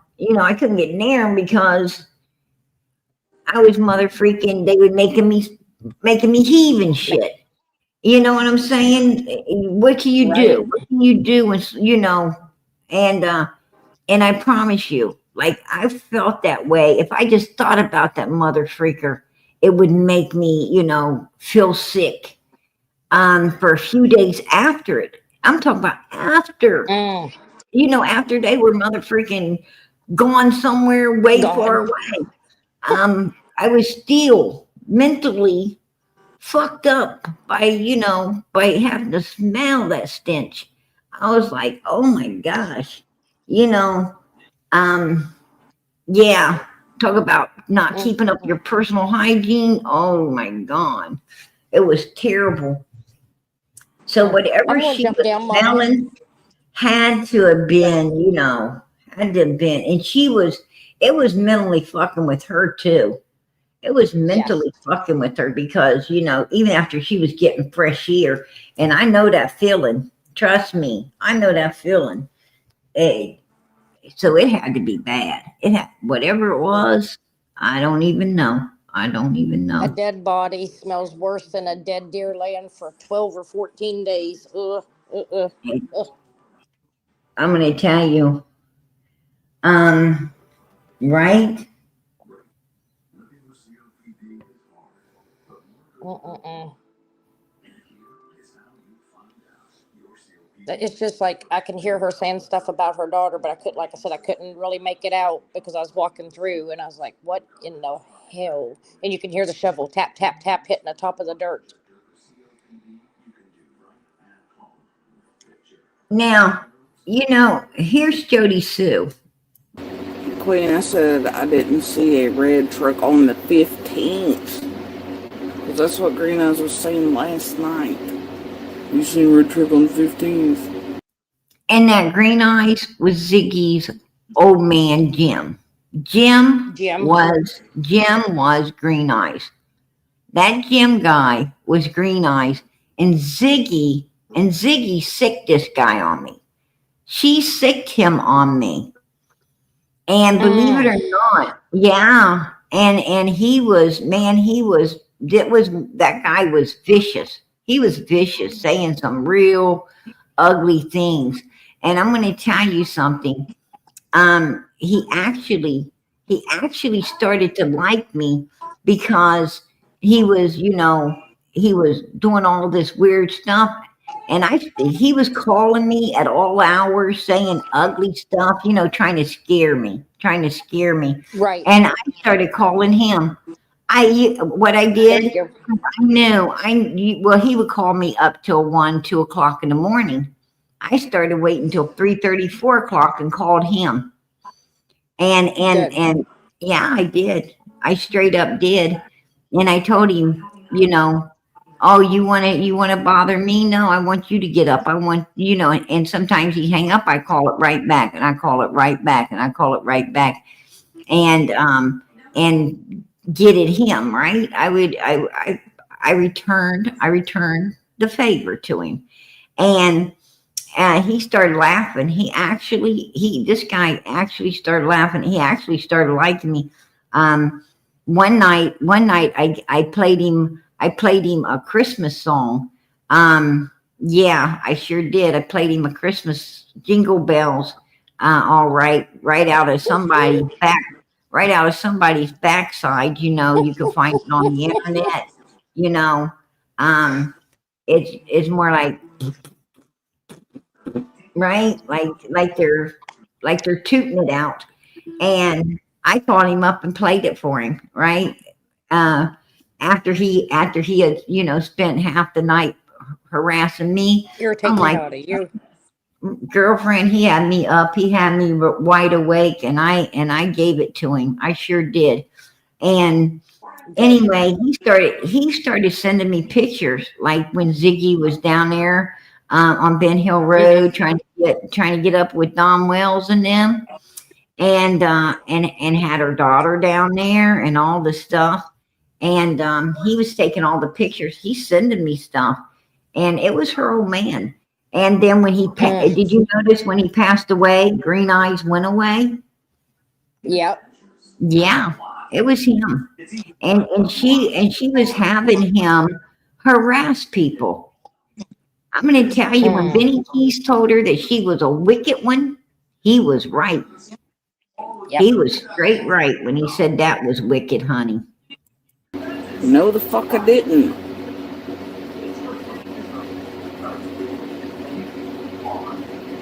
Saw a red flash.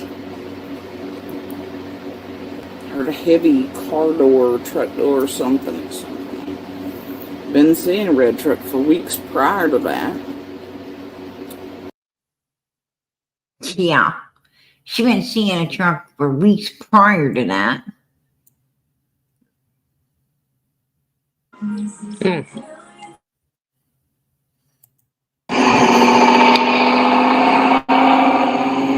can see they There's jet just something fuck about off, her. right?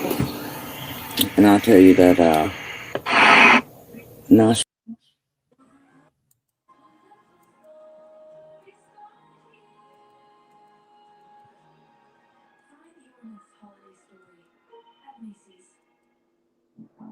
There's a red truck. There's a red truck. Yep. And that red truck right there doesn't look like it lost its shiny coat. It doesn't look like it lost its shiny coat. It looks very shiny to me. Very shiny to me. And that is not, and that truck right there is not all, you know, it don't look like a trash can. The truck that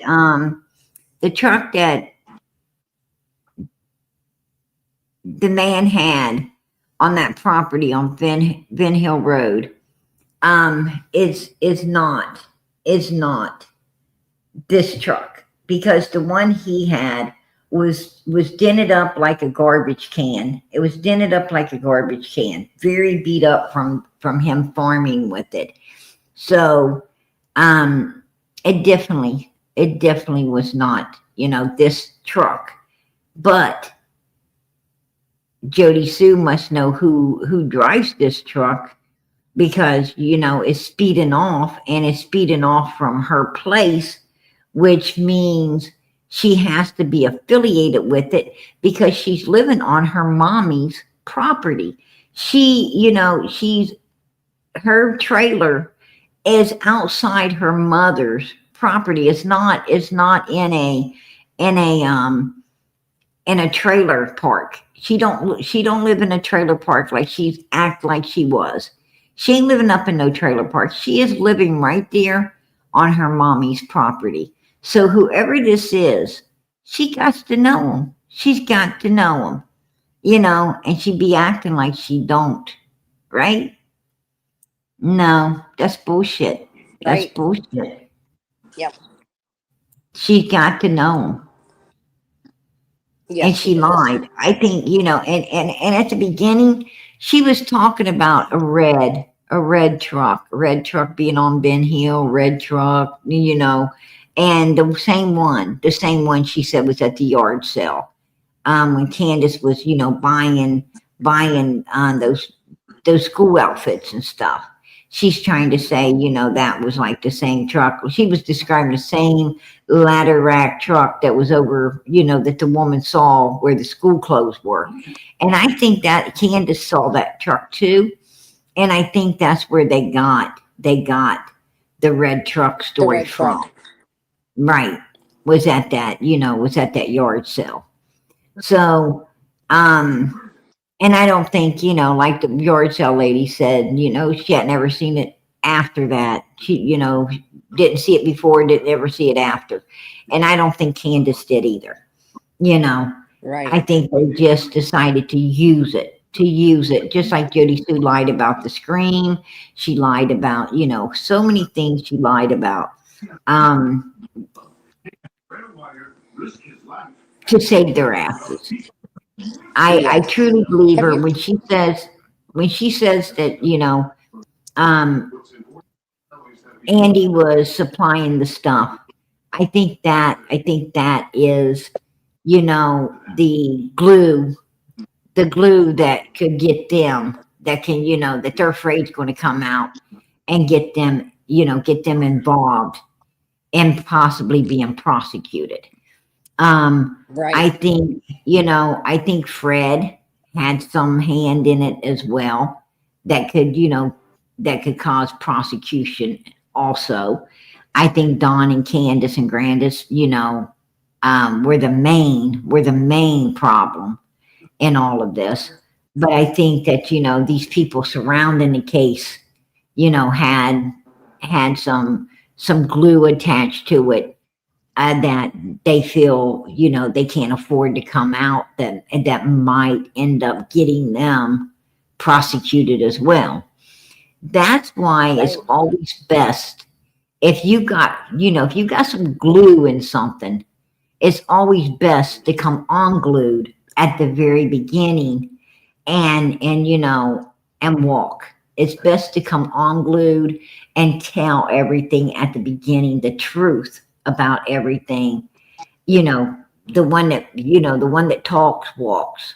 The first one to That's talk right. walks.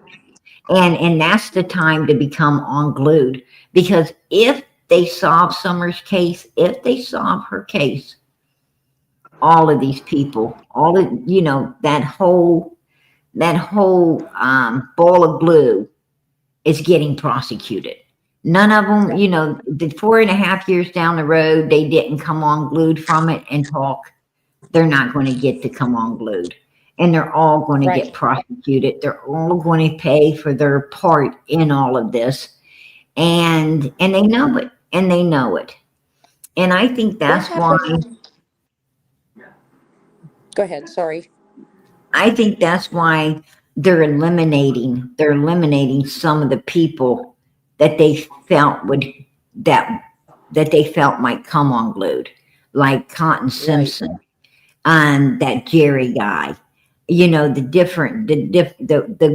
one girl that was, you know, protecting the one child and knew what was going on.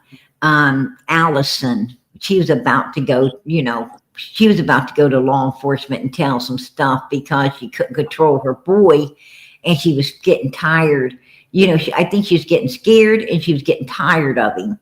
And, you know, and I'm sure Leslie was going to tell something, because Leslie, right before Leslie passed away, she went to Allison and told Allison if she didn't go to the police, she was going to. So she knew something.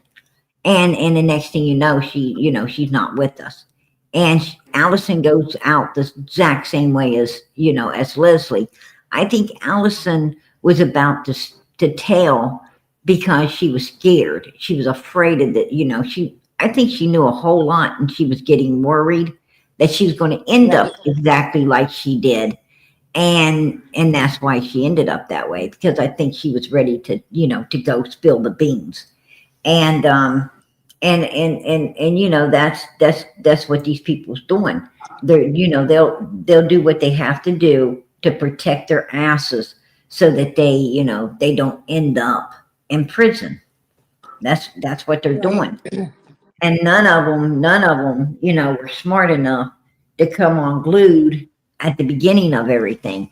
Allison, you know, if that boy would have been my son, if that kid would have been my son, I would have immediately told the truth.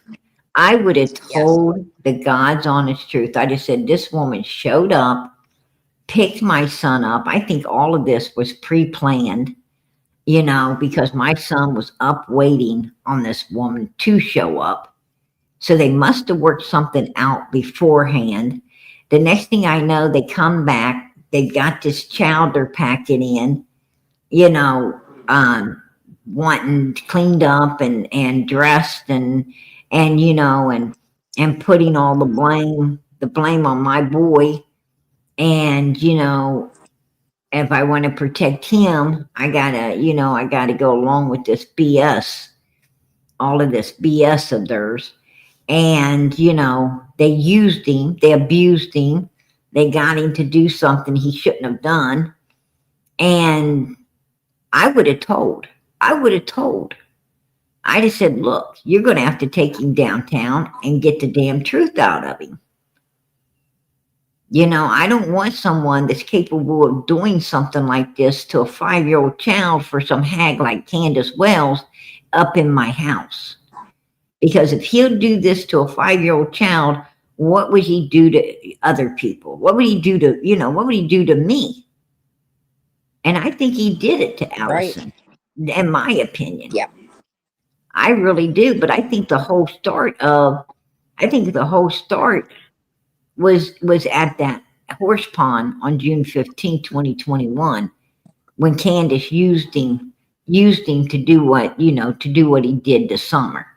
And that shows you exactly how violent this boy can be. That's my opinion.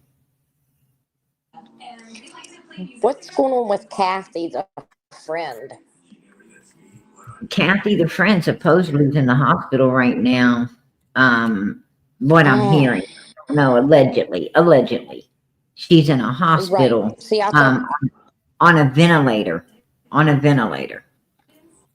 So I don't know. And see, I heard that Candace, when she had Dee Dee's car, when she was coming back, I heard, I don't know how true it is, so don't take me serious, because I heard, you know how rumors are, that she stopped by Kathy, the friend's, needed gas money.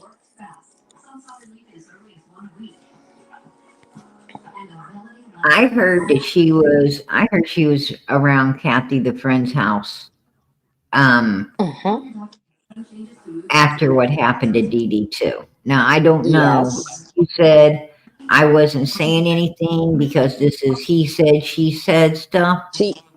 And I only bring out here, you know, You bring out the truth. what I facts. feel is really reliable sources.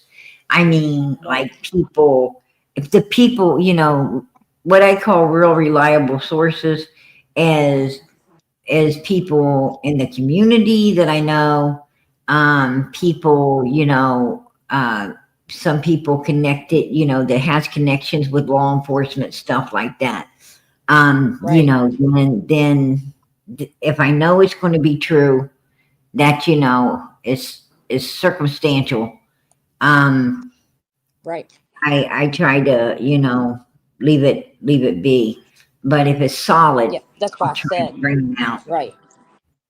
That's why I said I heard. I don't know how true it is. That's why I said how I said it, because these people do so many rumors and lies. It's unreal. You bring all the facts and the truth. You do too much research and time. I'm hoping you can find out. Well,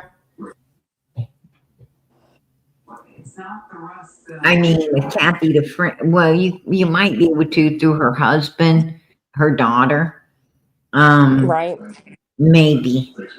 You know, I mean, she's on a ventilator, so we ain't gonna find out through her. Right. Then everybody kept saying, "Oh, it's not the same Kathy that she was hanging with," and I'm like, "Yeah, it's the same Kathy." The one that's supposed to be in a hospital is the same Kathy. Yes. The one that's supposed to be in a hospital, she only knows one fucking Kathy, and that's Kathy, the friend. Yep. So you know, she don't know her last name. She don't know any other Kathy. No, and I cannot remember her last name. Dear Lord, when you want something, you can't remember it at the top of your head.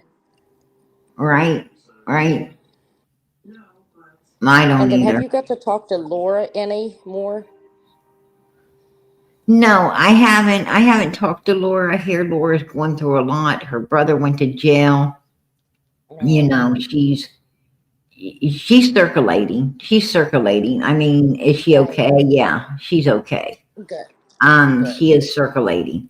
If you want to know everything about Laura, just ask Fred, because Fred keeps up with all of them. Fred Oh actually yeah, he has, likes texting women. he still has his arm. He still has his arm in Tennessee, and his ears and his eyeballs in Tennessee. Well, yep. Look how he knew where Marlene was all the time. You know. He knows exactly where Marlena is. Her brother is. He knows where Chad Arnold is. He knows where Jimmy Long is. He knows where the Light brothers are. He knows where Don and Candace is. He knows where Andy is. He knows where Jody Sue is. He's got eyes and ears in Tennessee.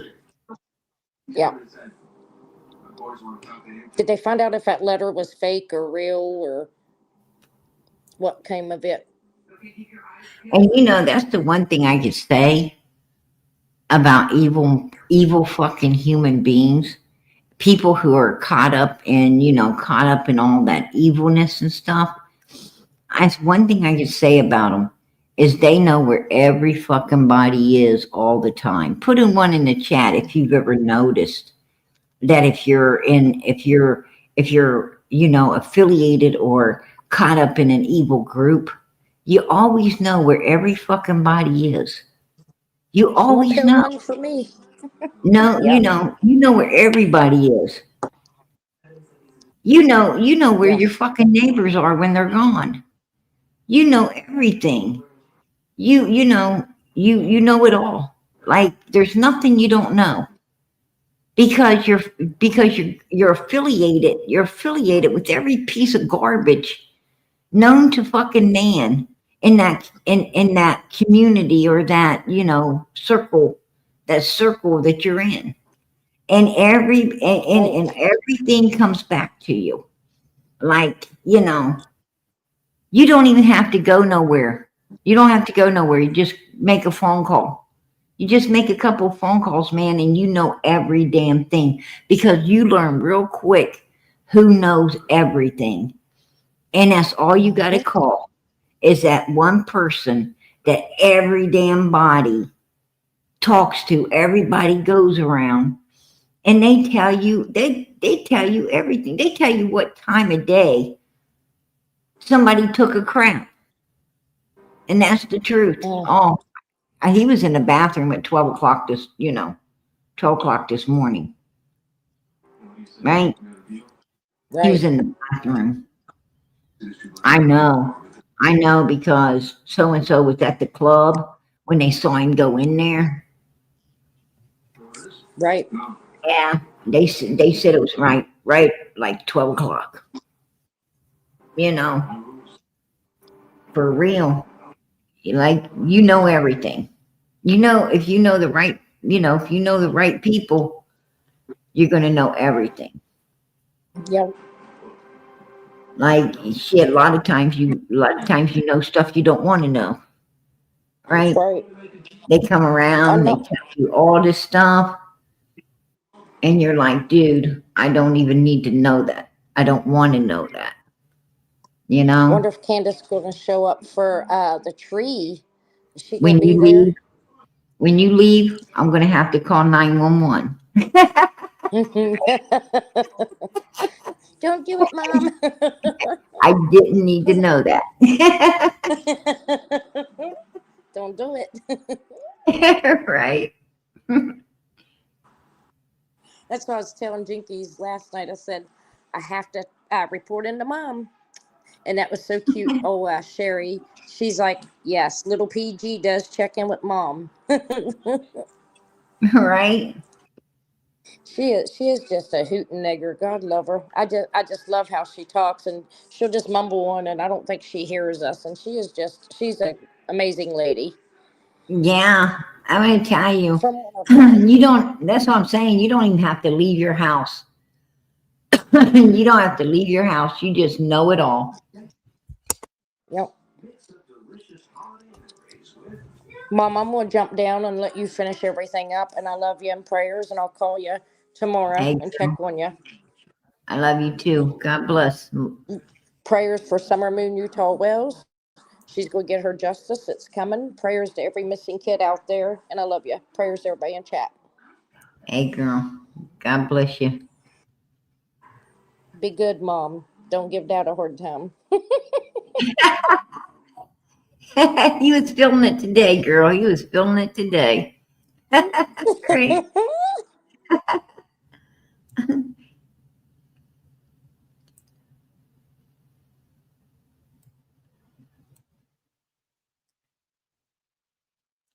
All right, you guys. Before I go out of here, I wanted to let you guys know that I still, my opinion, this is my opinion. I still feel that if law enforcement truly wanted to find Summer, I think they would truly find her in Morrison Cemetery. That's just my opinion. I think when Andy Bernard let it out, now Jody Sue, she was trying to, you know, hint it out. She was trying to hint it out in a Discord. And that's just like Jody Sue, trying to hint it out in a closed up atmosphere where, where she feels that, felt safe doing it. Andy put it out, like in the big world. And, and basically, I mean, he felt a little secluded because hardly nobody watches Jody Sue, right? Like nobody really watches her. It's kind of like being in a Discord. But, and sometimes I think more people might be in Discord than, on Jody Sue's, right? But he put it out, and I don't think he really expected people to snatch onto it, people to, latch on and go with it the way that, that it has. Now, let us remember that their tail feathers ain't half as much up in the air right now as they were when people were checking Morrison Cemetery. If you remember when Morrison Cemetery was getting looked into, there were people up there stalking it. And the people going in there, they were over there stalking it. If you remember, Morrison Cemetery had the flowers, the dollar store flowers on the grave when Don and Candace was doing their little memorializing this past year with Summer. Let us remember, that they were all out here buzzing like damn bees when Morrison Cemetery started getting looked into. Even Don Wells was stepping out onto White Boy's panel over there when Morrison Cemetery was in question.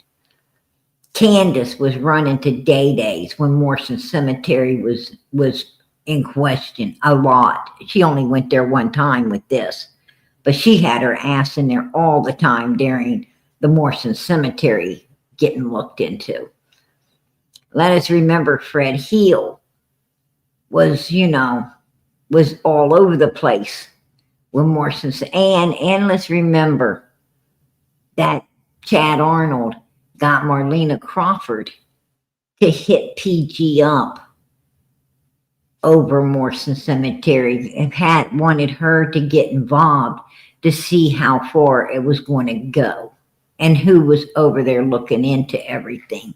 So Morrison Cemetery intimidated these people a hell of a lot more than they're intimidated with whatever law enforcement's doing right now.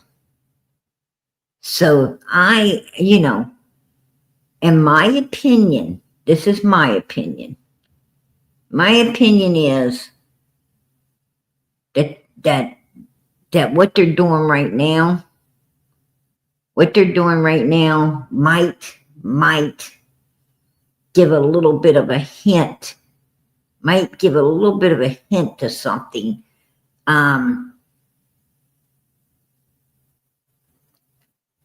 It might be a small piece of glue to Summer's case. Might be a small piece of glue attached to Summer's case. But I think if they want the real glue, they want to find Summer, they're going to have to check that gravesite. Because that's where I truly believe she is. That's just my opinion. And maybe they will. Maybe they will at some point. I mean, they seem to be, you know.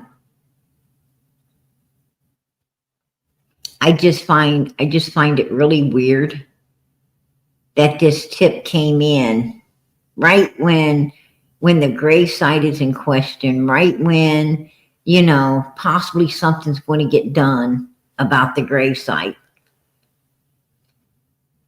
Somebody gives a tip that takes all the focus somewhere else. The one thing that seemed to rattle these people the most got diverted someplace else. Now, if nothing comes out of what they just did, I'm going to be asking why you didn't fill those 5 dump trucks up with the dirt in Morrison Cemetery to find this child, right? That's going to be my question. Is why was 5 dump trucks wasn't filled up? I mean, if they're going to fill up 5 damn dump trucks, I don't think 5 dump trucks is going to come out of one grave. Hell, it wouldn't even be 1 dump truck, right? And if they can go fill up 5, I'm sure they can go over there and check that particular grave. And they don't even have to dig it up. They actually have, you know, a tool, a piece of equipment that can just be ran over the top of it and let them know if anything's underneath there or not. I mean, it's that damn simple. Why are they avoiding it? Why are they avoiding it? I mean, at some point, when Cold Case gets it, I'm sure, you know, they'll check into it. And if she's there, why did law enforcement refuse to check it? Why was they avoiding it? That'd be a question, won't it? Won't that be a question? Is why would they waste their time filling up 5 dump trucks instead of just, you know, I'm sure it's a lot cheaper to run that piece of equipment over where Cold Case will end up doing it anyway and finding her. Just saying, right?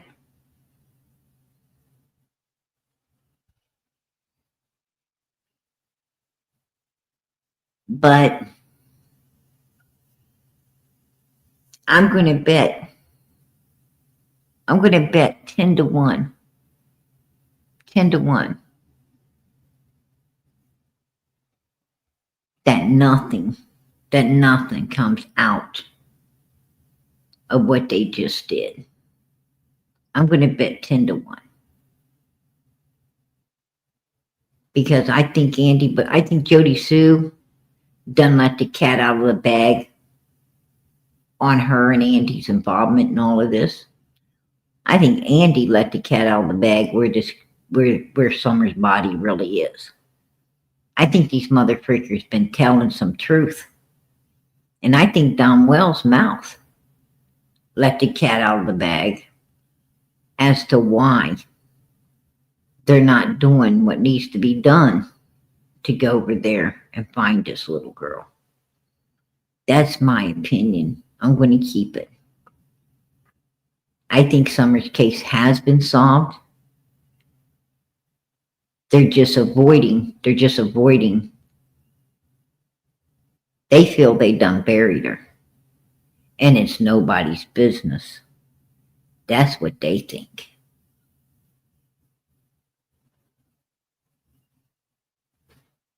I think there's a whole lot. I think this case goes a lot deeper than anyone wants to realize. Myself, I think a whole lot more people were involved in the sick shenanigans going on at 110 Ben Hill Road than you want to think about as well. That's just my opinion.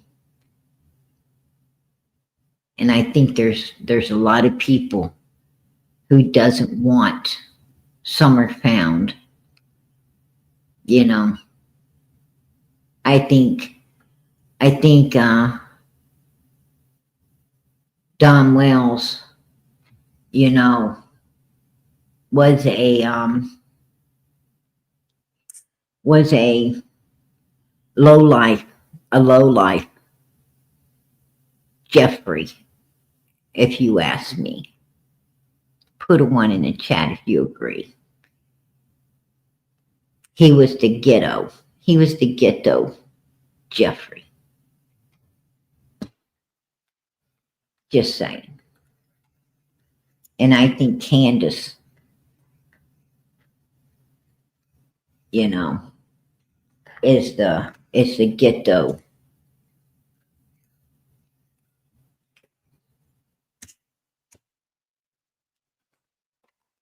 The ghetto Maxwell. That's my, you know, that's what I think. And I think they were up there, you know, doing stuff with kids way younger than Jeffrey and Maxwell. That's just how I think. And that's just my opinion.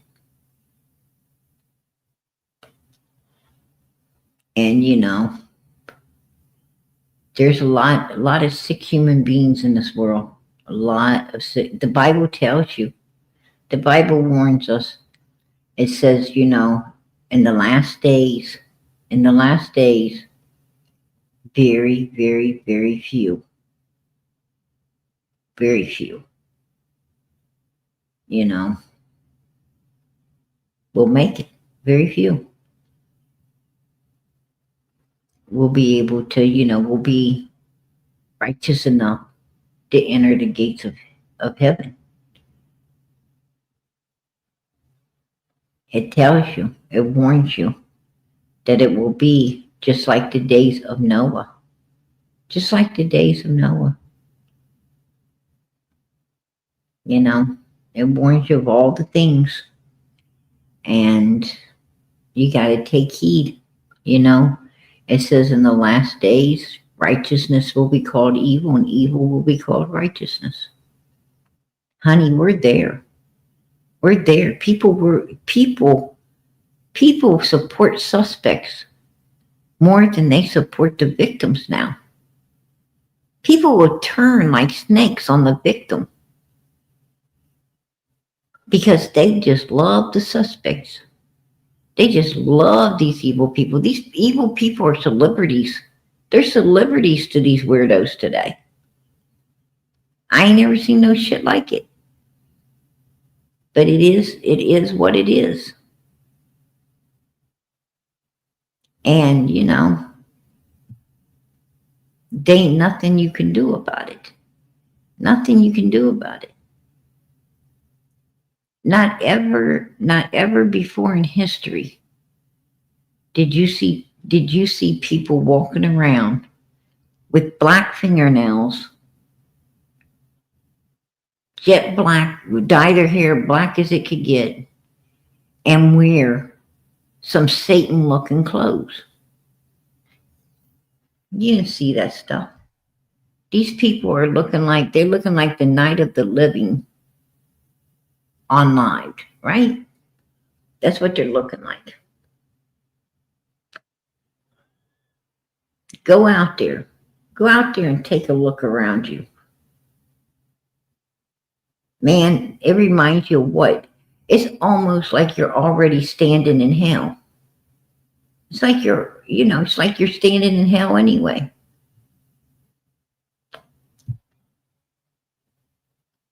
That's what our world's become. Everybody's selfish, self-seeking, self-centered. Very few givers left in this world. Very few people like yourselves who truly care are left. Millions of people in this world. Millions of people. I'm going to tell you, there's only a handful in this true crime community that care about what happens to others. It's just a little handful. Out of all the people in the world, you got this little handful that cares. That should tell you something. That should tell you how few people are going to be able to enter the kingdom of heaven. Right?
Somebody lost their puppy.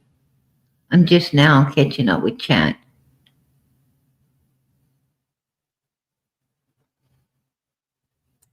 Someone lost their puppy.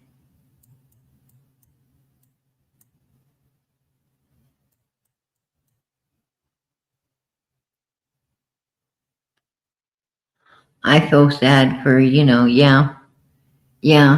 And take a look at it. Take a look at how people don't care.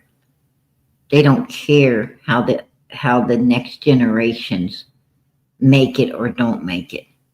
Have you took note that they don't seem to care if the next generations have the freedom that we had? They don't care if the next generation, they just don't care. They don't care if the next generation knows the true history from all the fake stuff they're saying.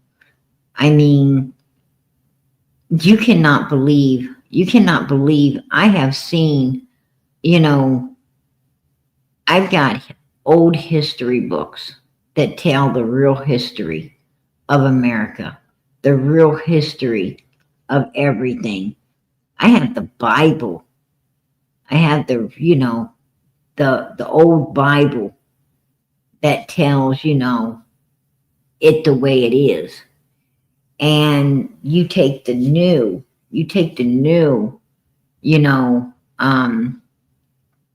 updated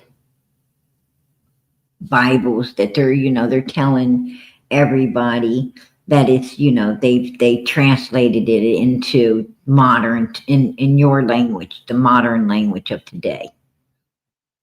It doesn't say, it does not They translated it all right into saying what they wanted to say. I think whoever translated it didn't understand the real Bible, or just wanted to twist it to their liking. Because I have read both, and I will stick with the King James. And the King James is getting very hard to find. King James Bibles are getting very hard to find. And most Bible stores, if you took note, most Bible stores are going out of business. Put a 1 in the chat if you took note that most Bible stores are going out of business. They are. Hardly none exist. So, and people who have the old Bibles, they're hanging on to them. They're not letting them go. They're hanging on to them because they know that the ones out here today are not telling you what the real Bible says. I just read something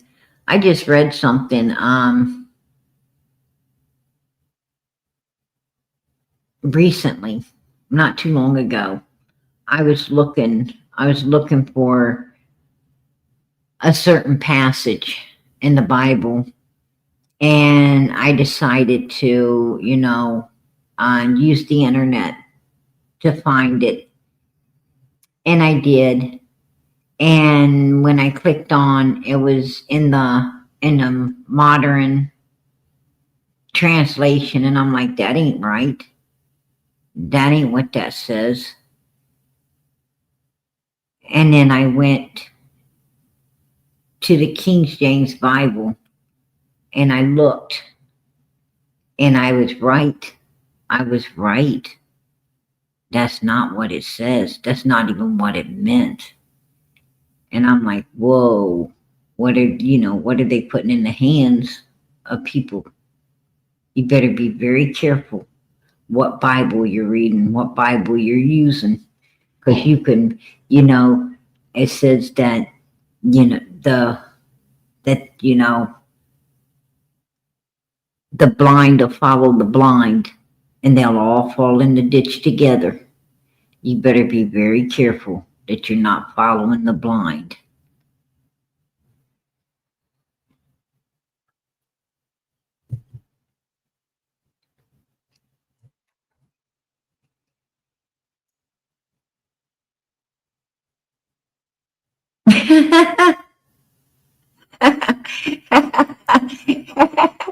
Girl, I'm gonna tell you, you made you made my night tonight.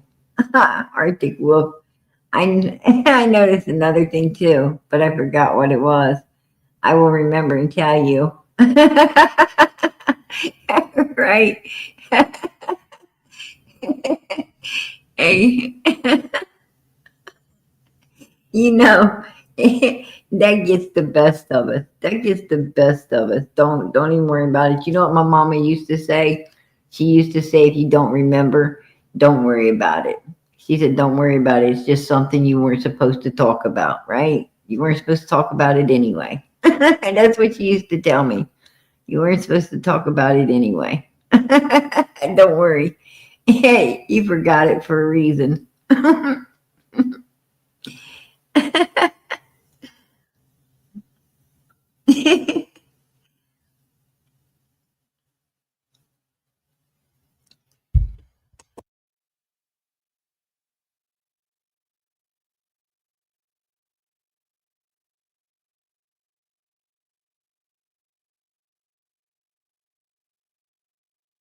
Wow, I didn't know that. I didn't know that they have a company like that.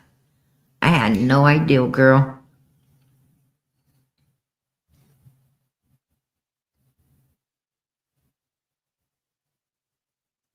I only read the King James Bible. That's it. I do not read any other Bible at all. I don't read it. I mean, you know,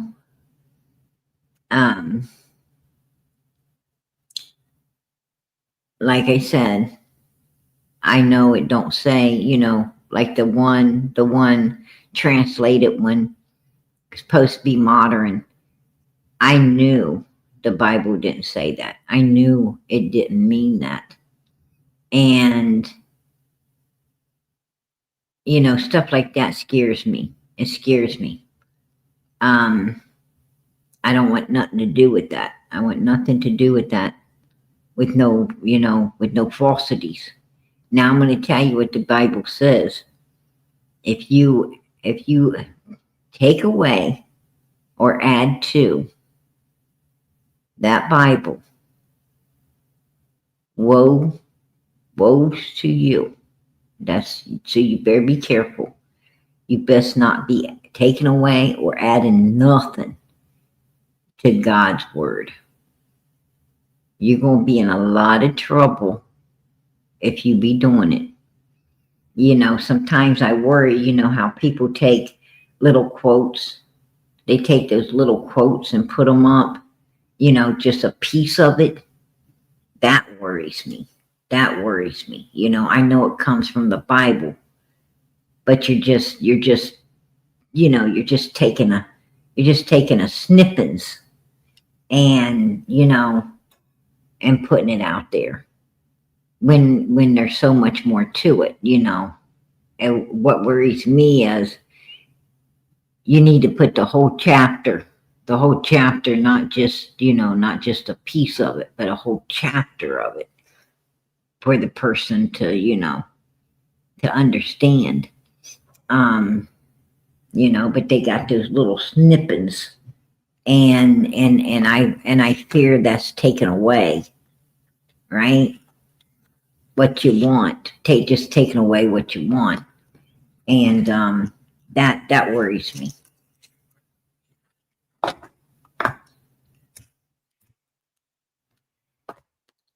I don't want to get to heaven and God say, you know, hey, PG, you know, you took away from the Bible, and I'm going to be like, when you took that little snippings, you know, that little snippings and posted it like everybody else was. You just, you know, you posted a little snippet, you took it away. There's a whole lot, you know, there's a whole lot left that you didn't show. And, you know, that right there scared me up a little bit, right? That's going to scare you up a little bit to hear the Lord say that. You say, I didn't know, but, you know, I do know. So I might get in trouble. All right. Hope not.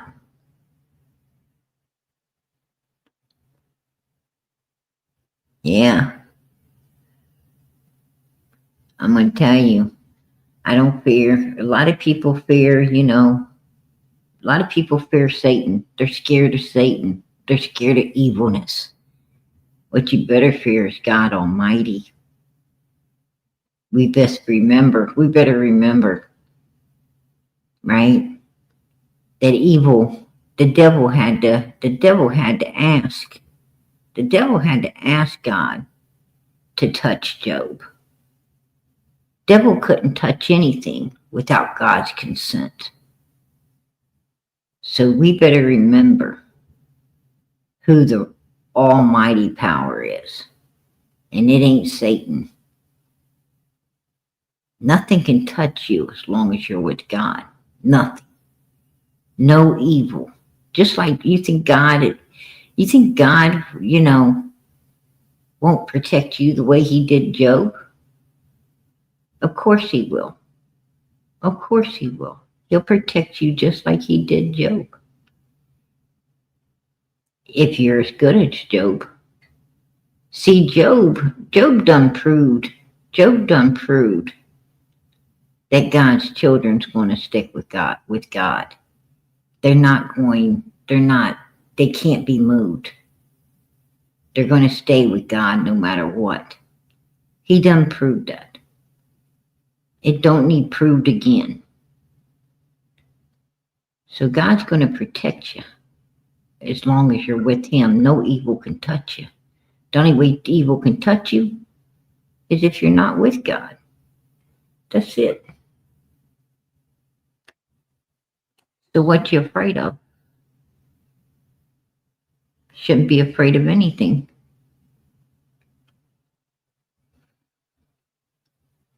Yeah.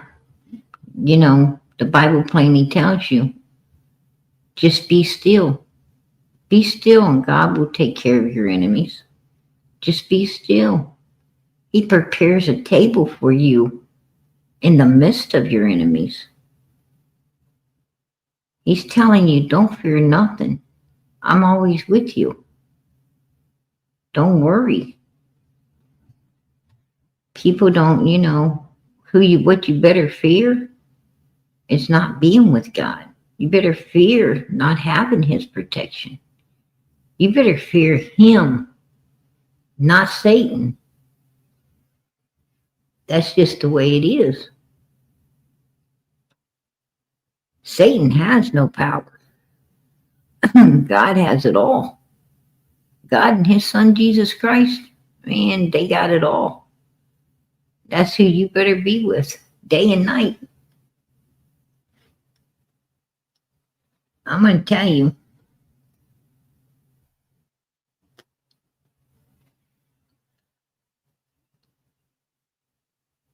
And I heard someone talking, I believe it was today, said that you better have your oil lamp full.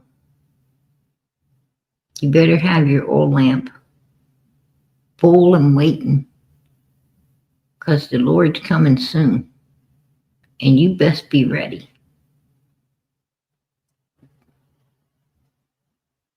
Do you not see the signs? Do you not see everything going on just the way Revelations told you it would?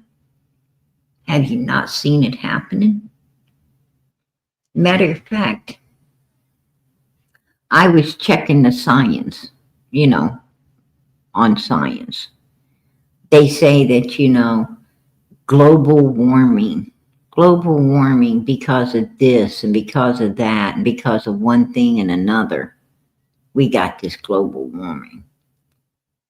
Do you know that before we had all of this, if you look, if you want to know how global warming isn't true, look back in the 1800s when it was hotter, when it was way hotter.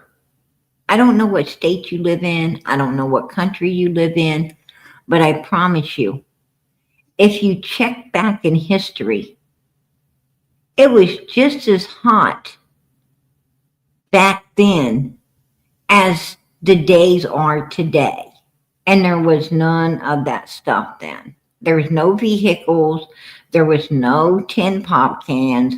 There was no, all of this, throwaway stuff, melting anything. There was no gasolines or anything like that. And it was still the same damn type of weather. Explain that. Explain that. So where's global warming coming from? I'm going to tell you who controls the weather. God Almighty. It says there's 4 angels at the corners of the earth. And whatever God instructs them to do with the weather, it gets done. It gets done. Read your Bible. You want to know how the weather? They ain't no man can control the weather. Only God can control your weather. The one man prayed, right, that there be no rain. And there wasn't. There wasn't no rain. Because he prayed and God answered. It rained on the earth 40 days and 40 nights because that's what God wanted.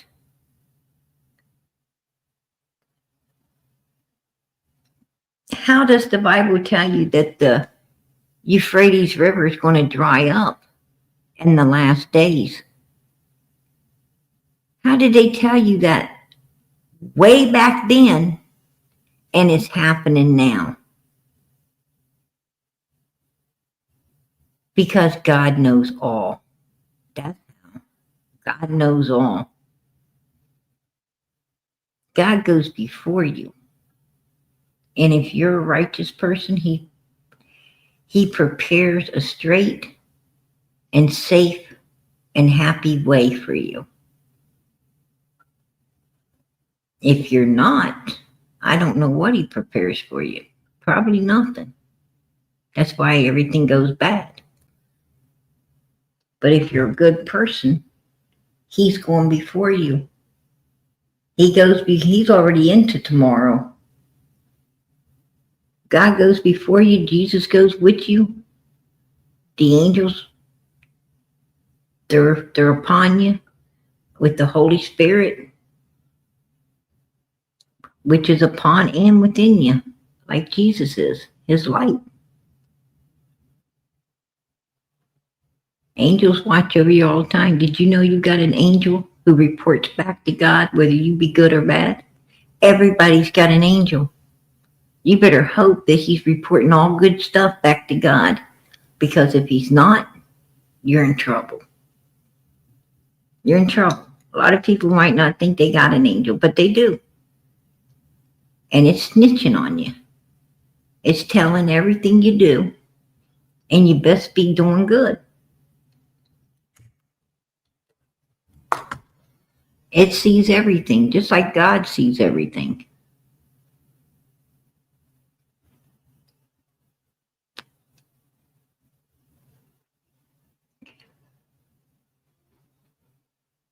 Yeah, sometimes the King James Version is really hard to understand if you're not used to thou and shall and you know. The Bible is if you can read the Bible, you can read anything. If you can actually sit down and read the Bible, you got to pray for understanding. You got to pray. Understanding just don't come to you. You got to pray for it. I was stuck on a verse. I got stuck on a verse of the Bible one time. I didn't, I was pretty sure it was right, in my thinking, but it was just really bothering me. It was really bothering me, I wanted to know. I wanted to know if I was right. I wanted it, sometimes you just need that, that validation, right? You need that validation. And I prayed upon it. I prayed on it because I was stuck on it. Believe this or not, it doesn't matter to me because I know it happened. But I prayed upon it, and it was really getting, bothering me. And I prayed to the Lord, let me understand. I don't know how I'm going to understand, but I want to understand. And I went to church. And this preacher just walked right up to me. And I was just talking to another lady in the church, real good woman. I was just talking to her about it. Actually, that's what I was telling her, was, how I was stuck on this verse, and, I wasn't sure, if I'm right or not right. And I was telling her about it.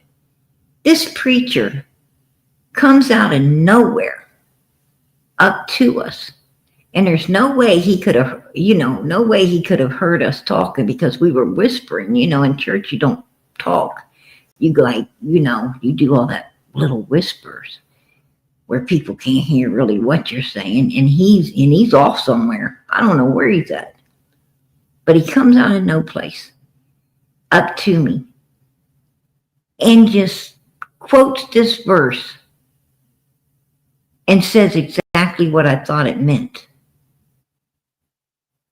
And I want to tell you something. I wasn't the only one looking shocked. This woman looked shocked too. We both looked shocked. And I'm going to tell you something about this particular preacher that came out of nowhere. He knew. I didn't know. But he knew someone in my family, someone very, close and dear to me. He knew them. He had known them for years. I didn't know this, but he had known them. Someone that, I had lost, someone I lost, but I very much loved. And I didn't know that, and he just came out of nowhere.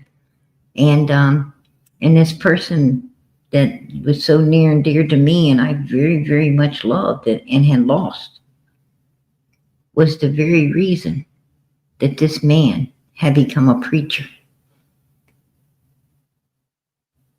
He said that this person I love so much had always talked with him about the Bible when he wasn't ever ready to hear it. He didn't, he was in his woolly ways and he wasn't ready to hear it, but they still tell him, always talking to him about it.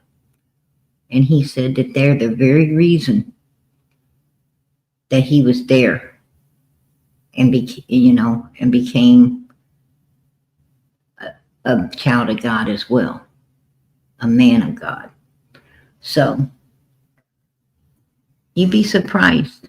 You'd be surprised how the Lord works in mysterious ways. Amen. Anyhow, I think I've talked enough. I didn't come in here to preach a sermon to anybody. I just came in here to hang out, talk about Summer's case, and do my best, to put the truth on the table and try to get this little girl righteously found and brought home, justice served. But I'm going to tell you, I think it's going to take a miracle. I think it's going to take a miracle to get them to do what needs to be done to find Summer. I just feel like they're beating around the bush. I think cold case has been asking why they're hanging on to the case if they're really not making no progress. I think sometimes they do something. I think sometimes they do something to keep a hold of it, without it looking obvious to what's really going on. That's just my opinion. Put a 1 in the chat if you feel like that. If you feel like, they don't want to let go because they know it'll be solved if they do. That's, how I feel. There's a PI out there, reminds me of Hawkins County. He wants to talk about Summer's case like he knows something about Summer's case, but he don't know shit. He personally told me he had the tools that, that he had everything. He has one of those, the equipment to check that grave site. But he hasn't ever went to do it. If you truly care about, if I had the equipment and I could do it, it would have been done. It would have already been done. And that's a fact. Why? Because I loved this kid. This kid's became like one of our own family, right? 4.5 years. And the reason we're here is because when we first saw her picture, it captivated us. She's so beautiful. And nothing like this should ever happen to a beautiful child like that. And we all wanted her found and we all wanted justice for her. And we all at the beginning wanted to hold hope that she was still there somewhere, right? Going to be found and okay. And it dwindled away. It dwindled away. And we started having to face the truth. And we had to start facing the truth that these people are evil. And we had to, you know, and all of these things. And now here we are. And we're so close. We're so close. But we can't get them to do what it takes to find her. And this person has everything to do it, yet they're not doing it. But they want to talk about it and act like, you know, and capitalize off of it. And I just think that's bullshit. That's my opinion. I think it's bullshit. I think there's a lot of evil, ignorant human beings in this world who act like they know things when they don't know nothing. They don't want to apply themselves. They just, you know, they're used to, you know, gaslighting and smoke screening and bullshitting humans alone when they don't really give a damn any way, form, or how. And they sleep easy at night. That's sad.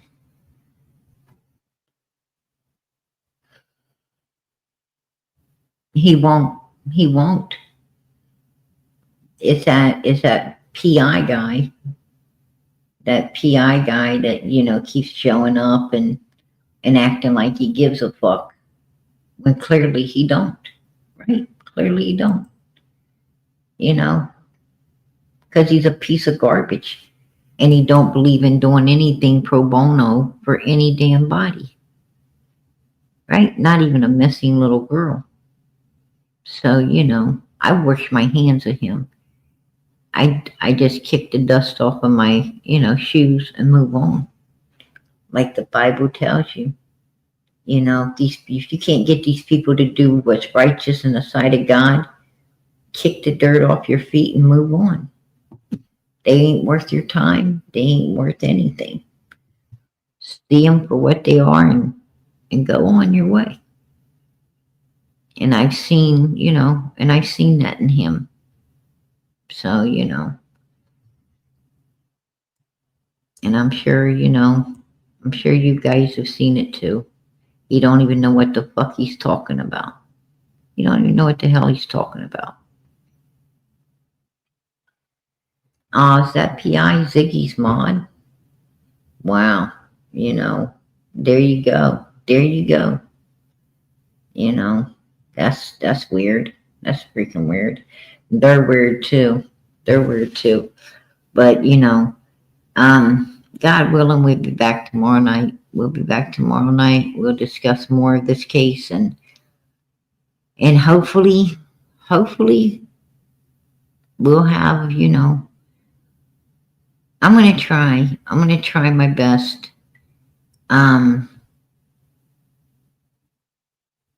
I've got some things on my agenda that might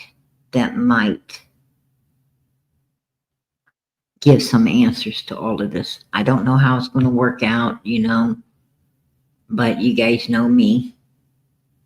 I do what I can.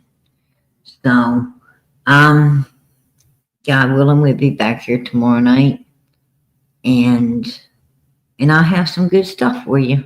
I'll have some, you know, I'll either have, you know,